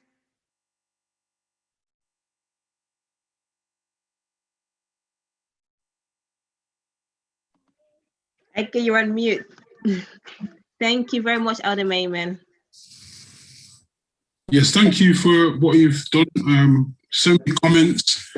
I know that some people were struggling with the volume through the video, so I'm sure some people didn't get all of it. So the time that we've got left, I wanted to really open up for questions and answers, so people could fire some questions at you with regards to the video or anything else that you would recommend that they could use for healing. So I'm going to do that now, if that's okay with you all. So if there's anybody who has a question, if you'd like to if you can monitor as well for me, Shirley, just put your hand up and just, when we see you, we will get you to put your question to Elder Wilson. Okay, so I'll just do it. That's fine. As I see it. So if you help me out, Shirley, I've got Dawn. Would you like to ask your question? Just say where you're from. Hello, Dawn. Oh, sorry. Sorry, Edgar. Let me just to unmute. Okay. Oh, you've muted everybody. Okay. Yeah, I did. That's fine. That's fine. Hello. Yes. Hello. Good evening. Whereabouts are you from? Where are you from? I'm from Wolverhampton in the UK. Thank you. If you ask your question. Yes. Yes. Good evening, Elder Wilson, and hello, Brother Scott. Right. Lipomas. How do you treat lipomas? Yeah. Well, you really want to make proper diagnosis that it is a fatty cyst or lipoma, because there are other conditions that look like that, and it could be cancerous. So, but once you've been diagnosed and you know exactly that it is a lipoma, a fatty cyst, I'm going to be honest with you. I'm going to tell you two ways can be dealt with it from my perspective. One would be go to a good surgeon, let him lacerate it, suck the fat out. That's a walk in, walk out procedure. The other way is to draw the fat out yourself. You can take a pinhead size piece of bloodroot, a black salve, put it right on top of the fatty cyst. It will burn a hole in it and draw all that fatty tissue out. Now, when you say a pinhead size, use the lentil as an example. What do you think about? I would say about the size of a lentil. Okay. Yeah, very good, Scott. And it will burn a hole in it and draw the fatty tissue out. Now you need to figure out why I have this problem, because some people can have it all over their body. What takes place is your body has a problem breaking down fat and storing fat.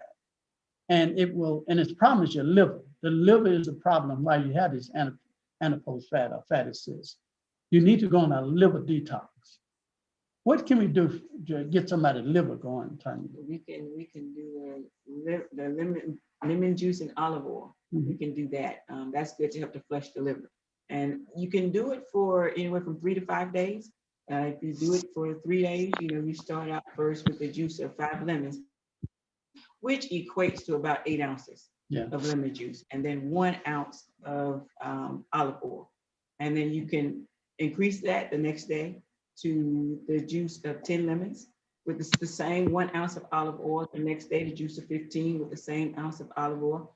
I say once you increase those lemons, if you can't take all of that lemon juice, if you stick with the 8 ounces, which is the juice of 5 lemons, for 5 days instead of the 3 days, that still helps as well. Okay. Scott, I know you put together a detox program. Yeah, the herbs that we use for the liver, like yellow dock, mandrake, milk thistle, dandelion.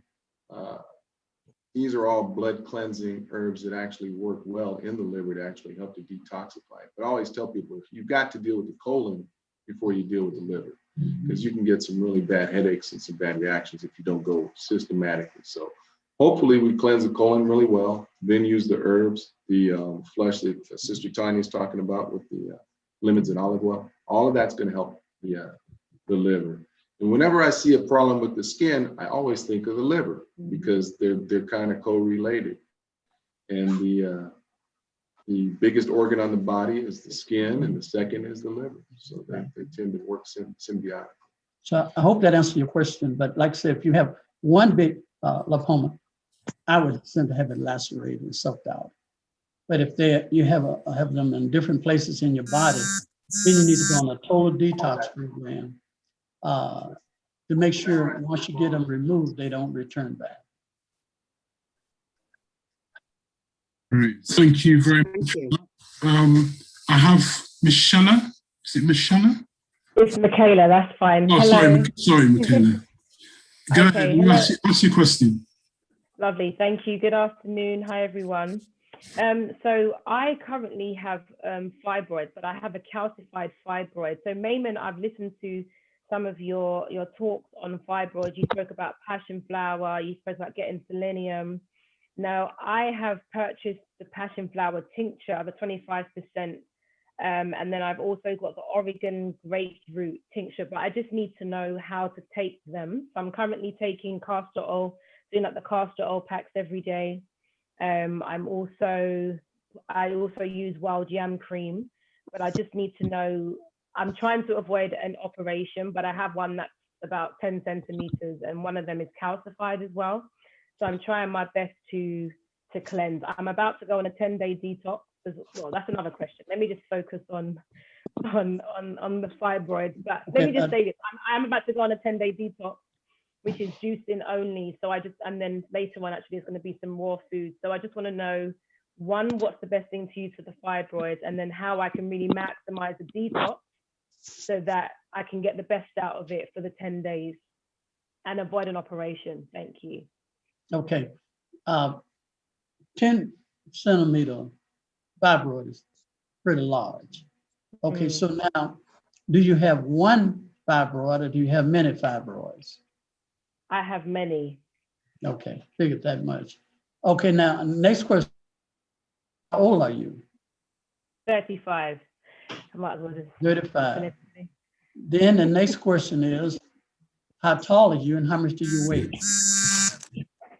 No, so I'm quite slim. I'm like 5'6", probably, and I weigh about 9 stones. I'm very slim. So currently my belly looks like I'm pregnant. Okay, so that's in your favor there. Now, the thing is, your diet. We're gonna have to deal with your diet. There's a reason why you have the fibroids. You're producing too much estrogen and not balancing it out with progesterone. So you have to investigate your diet to find a solution for this. And you know, it depends on what you've been eating in the past will determine what you have today. Yeah, can I just say something really quickly? So I have been analyzing the diet. So I've been working with another medical missionary. So I have been looking at the diet, have been introducing a lot more greens, taking like lots of different supplements. Like I've brought lots of different things. But I really I don't know, it doesn't really seem to be working. I could have been more persistent, yes. Consistent as well, but for the last little while I've been a lot more consistent, but I don't know if anything is really necessarily working. So I'm just, from trying lots of things, I kind of want to know what is the best thing that I need to use right now. Yeah, I'm going to really try to help you with this. But thank you. You know, I'm the type of person when I have to have background so that I can give the proper instructions. You know, and I listen to everything. You know, I listen to the person. Well, yeah, I'm trying to eat better. Right. They tell me they've been eating bad. Right. They haven't been eating right. How long have they been? Right. How long they've been doing it? Because see, you don't grow fibroids in a week or a month. Exactly. This stuff goes on for over years. So all of us have messed up. So there's no problem with that. But I'm saying that because it's a slow developing problem over many years, it's going to take time to reverse it. It's not something going to happen overnight. And so your body now must build up a resistance to that over surplus amount of estrogen. My last question before I start talking about the treatment, are you having any problem with facial hair? No. And that's a blessing. Yes. So you're not converting that estrogen to dihydrotestosterone. So now let's talk about the treatment. Yes, you need to go on a plant-based diet, about 85% plant-based diet. You must recognize that at 35 years of age. I think you mean 80% raw. I did, what did I say? You said 80% plant-based. Yeah, I was going to ask about that. Yeah, but 80% raw, right? Okay. Yeah. Okay. 85% raw. Right. Yeah, you're right, Scott. Thank you. Oh, yeah. Yeah, because we don't want you to go the other way. Okay, yeah, so I'm a vegan. I'm a vegan as well, but yeah. So sorry, you said 85% raw diet. Yep.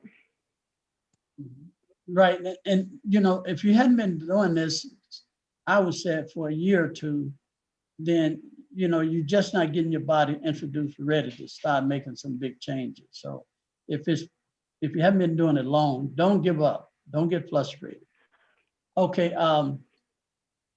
Remember, in the plant-based diet, you still can cause some problems if you're cooking with oils or grease, things like that. These fake meats will do the same damage as animal meat. So, you know, you can eat plant-based meat cooked in grease and you're still eating chicken. So it's no difference. Okay, so I like the fact that you're on the wild yam, right? Yeah, I have the wild yam. I do the castor oil. Progesterone. Sometimes, so I have progesterone cream separately, and then I also have wild yam cream. I take chlorophyll every evening. I take selenium. I take digestive aids. The passion flower tincture, the freaking grape. Yeah. So are you getting enough exercise? Could be better. That has increased, so that will increase. That could be better. Yeah. Okay, because the exercise would burn up that unused estrogen. It would make it go through aromatase and use it up. Tanya, now looking at that fibroids, I know you work a lot with fibroids. What do we need to talk to her about going on? Christ, and then what is the purpose of the Christ? Well, first of all, where did the Christ come from, Brother Scott? I know you can come in. Chrysin, did you say? Chrysin from passion flower. That's right. And there's another one called DIM, DIMM, that's extracted from cruciferous vegetables. Both of those are the strongest natural aromatase inhibitors that are out there. And I hope you got that. You're gonna definitely need these. You said the DIM and the Christ. Chrysin and Vim, yeah? So I take those, are they in tablets? Are they herbs? Are they tinctures? Those are really extracts. So you would get them possibly at the health food store in capsules and follow the instructions there on the capsules. And Tanya, what would you say, what else would you do for that? She can use the IC3, it's good because that comes from the cruciferous vegetables as well. She needs as much cruciferous vegetables as possible to reduce all of that estrogen that she's got going on in her body. Right. But see, what it is, the fiber in the vegetables sucks up the estrogen and makes her detoxified out the body. Your bowels, her bowels will be crucial because she's got to clean those bowels out. Regulate the bowels 2 to 3 times a day would be big. Basically, I would say that would be my approach. Now, are you rubbing the wild yam cream on your backside or your inner thigh? Different spots they say is best to rotate it with different places. So sometimes my chest, the back, the front, different places. Yeah, my bowels are moving quite well, but yeah, I have been taking a cleanse, I used to take a cleanse every week as well to try to flush out the excess estrogen as well. You said IC3. What is that? Is that a herb? Is that how do I take that? Is it a capsule? What is that?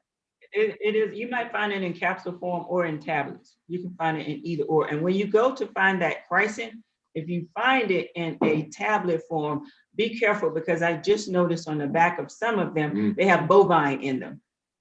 Which is animal based. So you have to be careful with that. So I personally have just started using the powder, just 100% chrysin powder. So then, and you have to be careful because you don't need that much. So if you get the powder, I use like 1/4 of a teaspoon 2 to 3 times a day.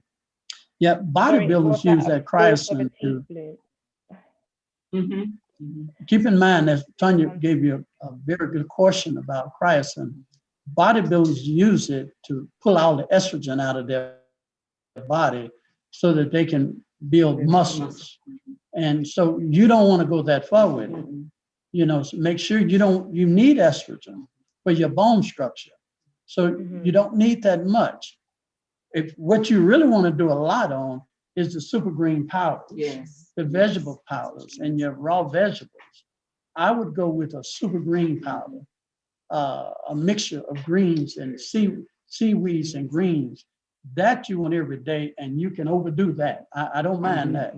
But the chrysin and the dim, well, chrysin really, just be careful with that. The dim is fine.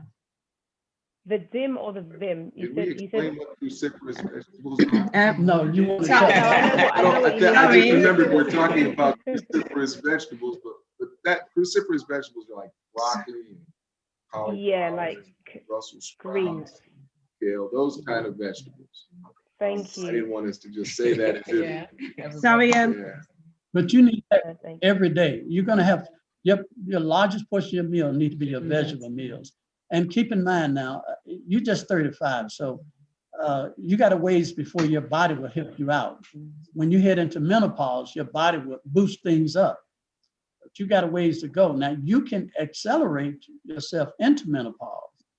You can do that, but already not very big. You'd have to lose quite a bit of body fat, get a lot of exercise, and your body would accelerate you into menopause, and that would help a lot too.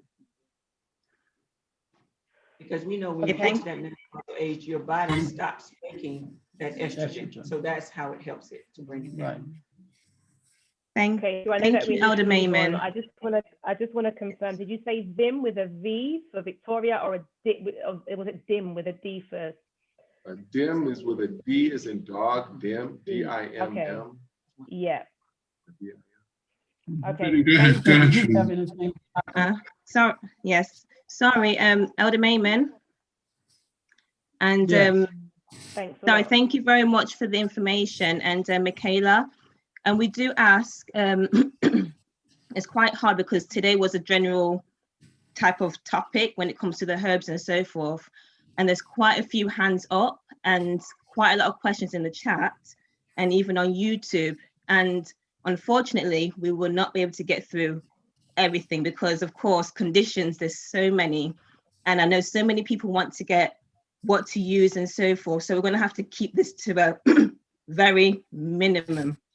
So I'm not sure how we're going to take it now, Edgar. For Elder Mayman, Brother Scott. I'm so sorry for the ladies because I think Tanya, and I didn't know the other lady's name as well when it comes to the questions and answers session. The answers got to be tight. So I would say, they can have a couple of minutes, but it needs to be more general and not too personal, so that they're not spending too much time on answering the question. Also, if Elder Mayman, if you want to put your details in the chat, then maybe they could follow up by contacting you to have a consultation or something like that. But for now, it has to be more general, not too detailed, because we won't get through all the questions. So do you want to take the next person? Rose. Because there's quite a few in the chat as well. Yeah. Rose, do you want to ask your question? If you can keep it brief and try for it to not be too detailed. Yes, please. Thank you. Good afternoon. I just want to know, is there a simple way of cleaning the air canal, especially if there's an infection? Now you're talking about in your ear? Yes. Yes, it is. First of all, you build up wax in your ear, and you got to be able to melt that wax in your ear and siphon it out. I like to heat up some vegetable glycerin and put about a half a teaspoon of vegetable glycerin in your ear, warm glycerin. It used to be called sweet oil, what the old people used to call it. They'd warm it up and put it in your ear, and that would help dissolve that wax. And then they use a technique of ear siphoning, siphon the ear with ear candles. Now it works, but you need to know how to use the ear candles properly. You light them, and then you have to use that as a siphon technique to suck out this wax out of your ear. Other than that, you would have to go somewhere and have a physician to clean your ears out. My daughter has that. Where the is that okay? the wax. I use the sorry. I was saying another thing that could be used at home is the is the garlic oil that's made in the, not the fresh one, the one that's made in the olive oil, and put a few drops in there and it melts it up. Because I have to do that with my daughter, and then you can flush it out with some water in a syringe. You know, I really like what she said, because I just reminded, cut an onion in half. That's right. Heat that onion up, put a few drops of garlic oil in your, and then tie onion focus and then draw that right out. So very good idea. Yeah. Oh, great. Thank you so much. Could you just, is there any questions that are in the chat that you, because we'll try and do it, so if we ask questions in the chat, and then we'll ask direct questions as well. Before you come back to me, just to let you know that we have a number of groups running, women's groups, men's groups. If the crew could put that in the chat, Telegram and so on, that you can contact us. You can also share information of what's going on, things that you want to address health-wise. If you look in the chat, that will be there as well. Shane, have you got a question from the chat? Quite a few, but there's one on YouTube regarding sciatica pain. Okay. Just before you put it. If there's anything that they can do for sciatica pain, that's on YouTube, and then I have to look at the chat because there's quite a few and it's just jumping up and down. So I'll find those in the chat. But regarding sciatica pain, please, the person's asking for recommendation for sciatica. Yes, sciatica pain. One of the main things for this is you want to clean the bowels out, because most of the time I found that a person can have an impaction of waste pressing against the sciatic nerve. And once you clean that waste out, most of the time the pain leaves. Now, for any referred pain that's coming from sciatica, then you might want to do a DMSO, olive oil, infrared light treatment, or you might want to do a cyst bath. But it's a fairly easy pain to deal with for any kind of inflammation. So Scott, you have products that can deal with inflammation. I know you also have for arthritis and rheumatoid. So, and that's the rheumatoid aid right here. It's very good for it. Okay, so these herbs would help internally to reduce some of the acid buildup in the system. But I think that combination with the olive oil, DMSO, clean the bowels out, using some of these herbal remedies, I think that would be the best approach for it. I'll tell you, my friend that I grew up with just sent me a heating pad that is really good. It's infrared and it has these stones on it, and they dissipate the heat slowly and deep penetrate. It's a little bit pricey, I think, but it really works, and it calms you down and it puts me to sleep. I don't even have any pain. I just like the way it feels to just go to sleep with it. But you know, that's an old treatment where they take these round stones and they say heat them up and they place them on your body. That's probably where that came from. Yeah, but the infrared penetrates so deep. Okay. Next person. Thank you. Thank you. I've got Lisa.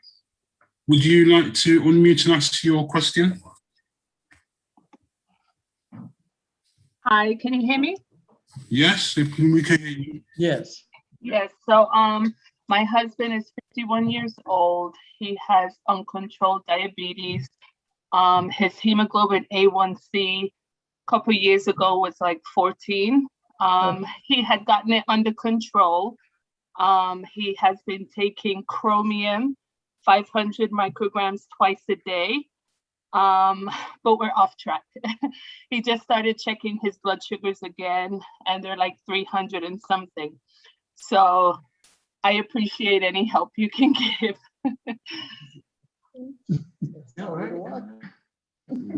Well, if his blood sugar 300, he's going to suffer kidney failure, vision problems, serious problems. He's got other things going on other than his diabetic condition. It's probably cardiovascular problem, vision problems, kidney problems. I'm afraid the picture don't look good for him unless he makes drastic changes. That's too high. That's too much stress on his kidneys. He need a complete consultation. He need to call in and talk to Tanya Jackson and Scott about getting him on a program to get his blood sugar down. His quality of life is going to be ruined if it's not already. I mean, I'm going to be honest with you. 300, I know what's going on with you. Okay, diabetic, okay? I'd already start trying to do something for the kidneys. I'd want to do some preventive things for the kidneys while I'm treating the diabetes because those kidneys are under a lot of stress. And it's going to wipe you out. I mean, you're going to be impotent. You're going to have cardiovascular problem, kidney failure. And if you don't watch it, you're going to develop a gangrene. So I'm not trying to frighten you. There is good news. The good news is it can be reversed quickly. And the better news is it is the easiest condition in the world to reverse. Most of it is based on your lifestyle and your diet. So Scott has a insulin formula he developed that can substitute for using this other synthetics, animal-based insulin. And along with a proper diet and exercise, I believe you can turn your life around. I could just say, just start walking until you get to Scott. Like walk over an hour because the brain makes insulin. Yeah. So if you walk at a nice steady pace that you can manage, I don't want to send you out there and you go fall out now. Bring some orange, a piece of orange with you, but you have to choose. A big thing I use is choice. You have to choose to do this. And so walking right now, as you get off of this, just go out and walk, at least for an hour, and do that once or twice a day and get in touch. But you have to at least start walking right now to start helping yourself. All right, thank you very much. Shannon, have you got a question? I tried to go to the top, well, what I could see, and it talks about acid reflux. Regarding acid reflux, okay, help with that. Yeah, we really talked. We talked about the acid reflux, and that is through the super papaya tuber enzyme, about 8 to 10 of them. That should solve your problem. Reduce the amount of acid-forming foods in your diet. Stop drinking and eating with your meals. Don't eat and be stressed out. Learn to be more calm. You may want to go on for a while until you get things under control. Eat bananas and avocados, and yogurt, non-dairy yogurt. Do that for a couple of days to reduce the amount of acid buildup in your stomach. And you clear that up. That's a very easy condition to fix. And also take some probiotics. Yes, oh, definitely. And peppermint. Peppermint is good, that probiotics and peppermint, yes. Thank you. Again, I don't know if you want to take another hand while I'm trying to. Sure. Lynette, would you like to unmute and answer your question? Great. Hello, can you hear me? Hello. Can you hear me? Yes. Hello, can you hear me now? Yes, we can hear you. We can hear you. Right, quick yes. question. I have hemoglobin C and really bad iron deficiency. My iron level is currently at 5. What can I do to try and get my iron levels up? I usually have iron infusions, but because of COVID, they've stopped all hospital appointments. So I'm just want to know what I can do to increase my iron. Okay. I'm gonna get input from everybody on this here. All right. She can do the grape juice and apricots and raisins. She can do that. That will help her with her iron. That will- Liquid chlorophyll. That's okay. That's good. That's good. Now, my input on this is the cause of it, because a lot of times, especially if you have a lot of estrogen that's going on, I've learned that it can block. So you can be doing all these things, but the body, the cell is not absorbing the iron because the estrogen is blocking it. So another thing I learned recently is your hemoglobin can be okay, but you're literally kind of passing out because the iron binding, the ferritin is low. So again, I'm big on blood work because it has to match up to glorify God. Is knowing. So do all these things, but whenever you can do a blood work, make sure they're not doing just the H&H or the CBC. They're also doing the iron binding, because those can be okay, and the iron binding and the ferritin are low, and so you still get those effects. And you want to consider your oxygen. If your oxygen saturation is low, it's going to affect your cells when they go through hemoglobin. So I would increase your vitamin C. Actually, vitamin C aid in the uptake of iron. So if you're going to take any type to raise your ferritin level, you definitely want to increase your vitamin C. Now, the other question is, if she's losing blood, actually, it's counterproductive. You got to stop what's causing you to lose it. And if you're hemorrhaging, you're a young woman, your monthly cycle is causing your blood count to be low, then you need to do. No, she didn't say this, but I just said it. If she is having a problem with that, you need to take 400 mcg of vitamin K twice a day.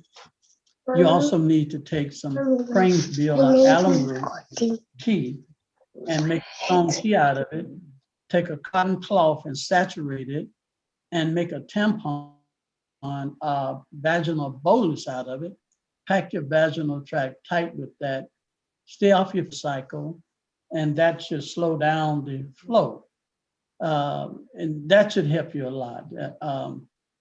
But like I said, I'm not sure if she brought up, if the estrogen level is up, then that will enhance the loss of blood, because she's going to hemorrhage more on her cycle. And that could cause her to lose her ferritin level to go down. Thank you for saying that. Turmeric will help with the absorption if it's the estrogen. That thank you for bringing And that up. what is she going to take, Scott, to help with the absorption of turmeric? Piperine and just about 3% piperine to 97% turmeric will increase the turmeric's activity by about 200%. Wow. So it really increases the effectiveness of the turmeric. And I know that we've been told that black pepper isn't good for us. But piperine is an extract from black pepper, and we're actually using it for medicinal purposes. Like, I don't eat mushrooms, but I use medicinal mushrooms for medicinal purposes.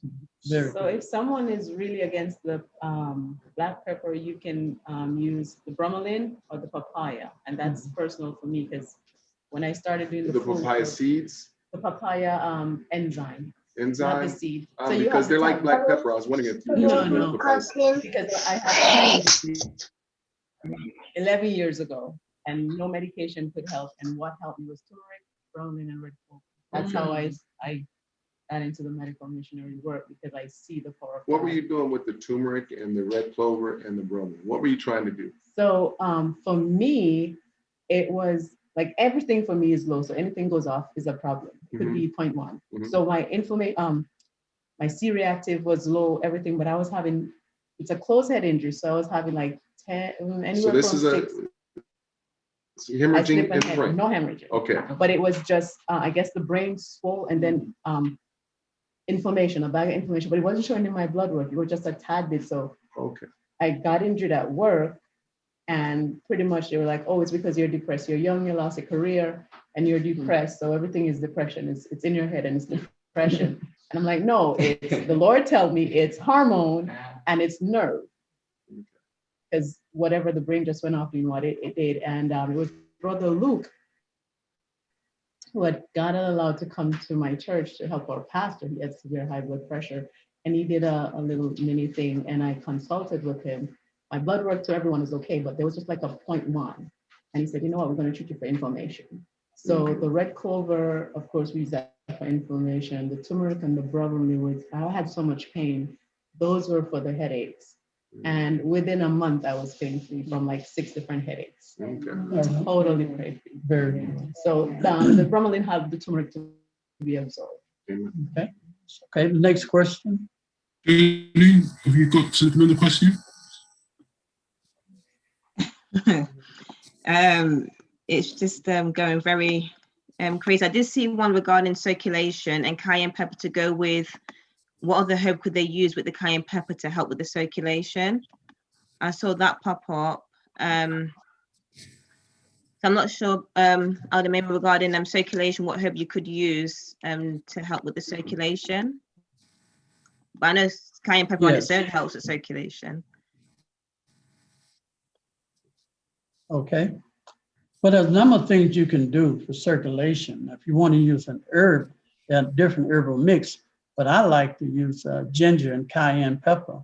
I like mixing those two together to increase, circulation.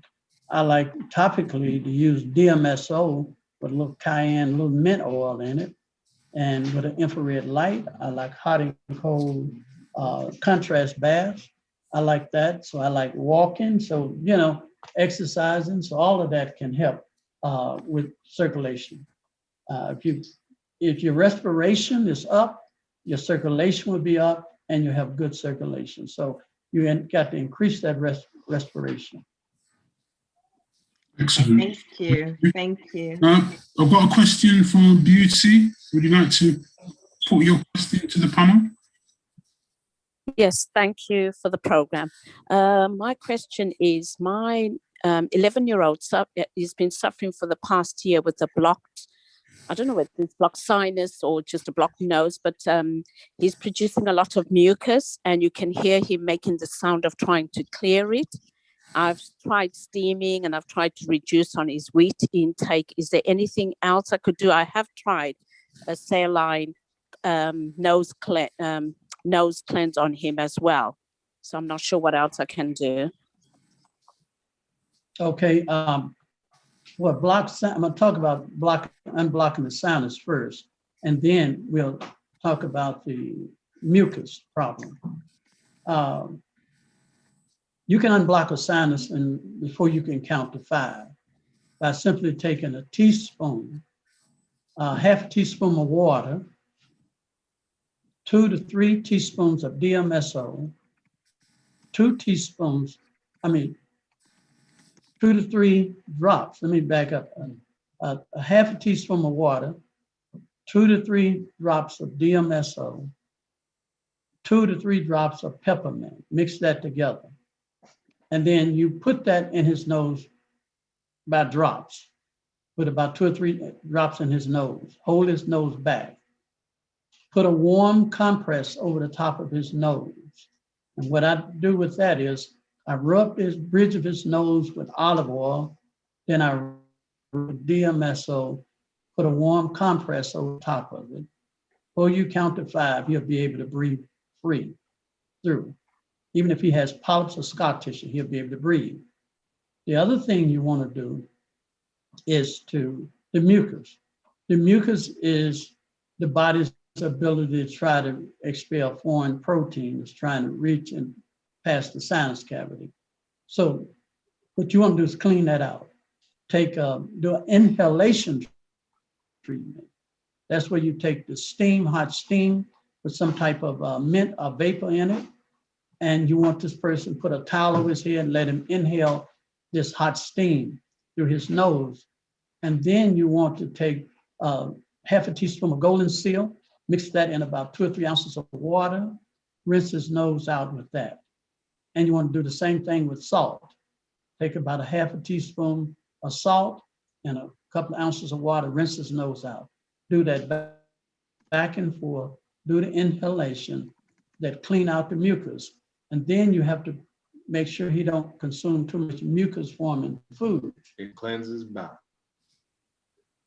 why he's some mucus forming foods.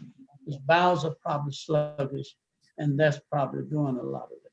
You also put some lympho crystals, some water in a pot, and that will help that vaporize. Especially at night. At night, you know, when he's sleeping, just take your some menthol, put it in a pot of hot boiling water, a vaporizer, put that in his room, and that'll vaporize his room so that he won't be under stress as he's breathing. Because see, if he's going to build condensation in mucus because he's straining to respirate through his nose. So that would help him a lot. That's a sleep apnea treatment. It is, yes.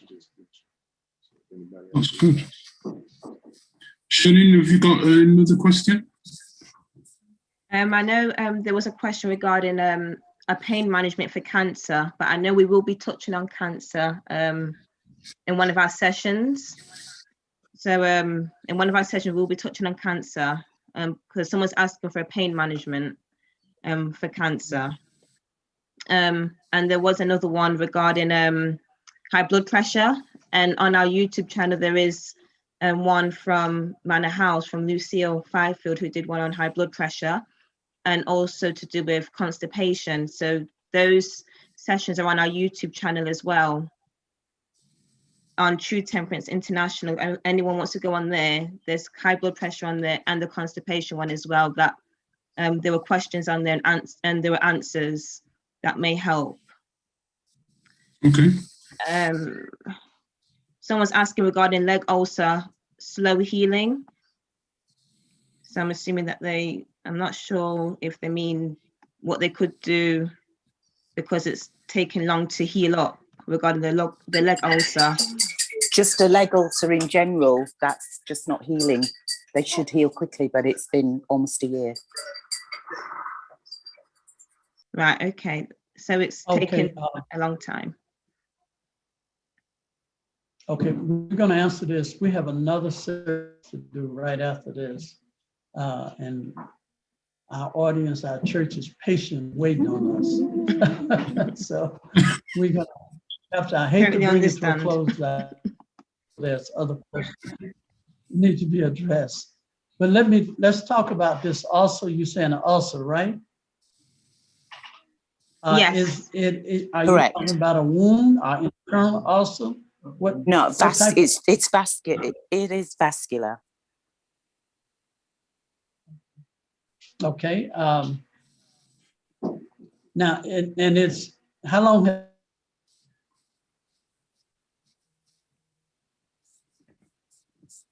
Sorry, it's not me. It's for a friend, but it's been about 9 months, and they've got varicose veins. Yeah. Are they diabetic? No, they're not diabetic. And they have varicose veins? Yes, they do. So is the ulcers on the lower extremities? Yeah. Around the ankle? It's on the lower, it's on the medial of the malleoli by the ankle. Okay, so is the ankle swollen and dark? No, there's no swelling, but there is some dark staining of the skin.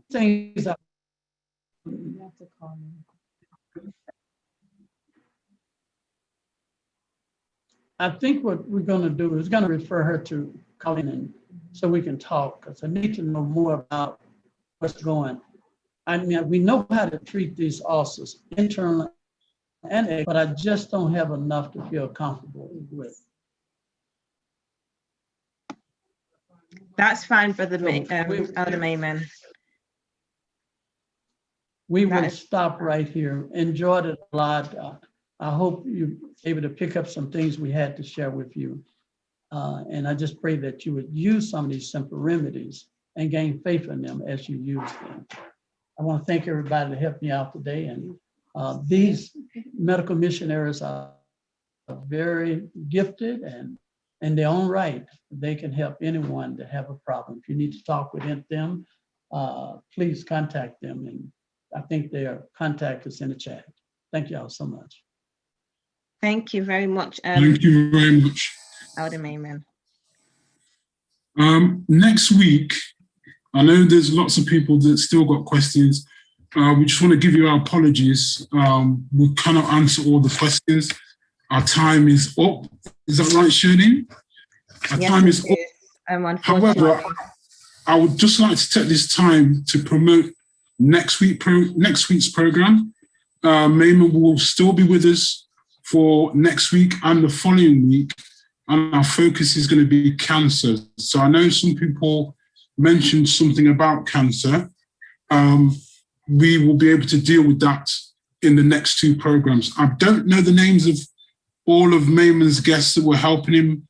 Tonya and Nadia. Sorry? Tonya, Nadia, and Scott. All right. I want to thank all of them for their participation and help Definitely. in this program. It's been very, very valuable. And I'm giving my apologies for anybody who has not had their question answered. I hope the program has been informative. And please join us next week. If you have any questions for us, you can still put them in the chat, or you can still go to our chat lines, which is, what is it, Shirley? Our chat lines. You mean on Telegram? Telegram, that's right. You can go on Telegram. There's a men's group, there's a women's group. You can still drop things on WhatsApp, but we're trying to move more towards Telegram. If you've got any questions, please pass it on. We also have a website, which we're in the process of working on, which we hope will have more products on and so on. We thank you very much for joining us. I don't know if there's anything else particular, Shirley, that you think you need to say or comment on? Or No, just thank you very much to Elder Mayman and the panelists. We thank them so much for the valuable information and knowledge of what God has given to them. I also want to thank all the YouTube listeners for hanging on and being with us. I know that the numbers have gone up, particularly for today. Please join us again next week before we sign off on YouTube. If you've got any questions, you can still put them to us. If we don't answer it now, somebody's monitoring the YouTube and they can see if we can get back to you. So thank you very much for being with us. We're kind of coming to the end of the show. If anybody has any questions for us or comments, we're happy for you to unmute and say what you think. But thank you, Elder Mayman and Tonya, Nadia. Yes, I know you have to go now, so we thank you. We'll just hang on a bit. Thank you. Thank you.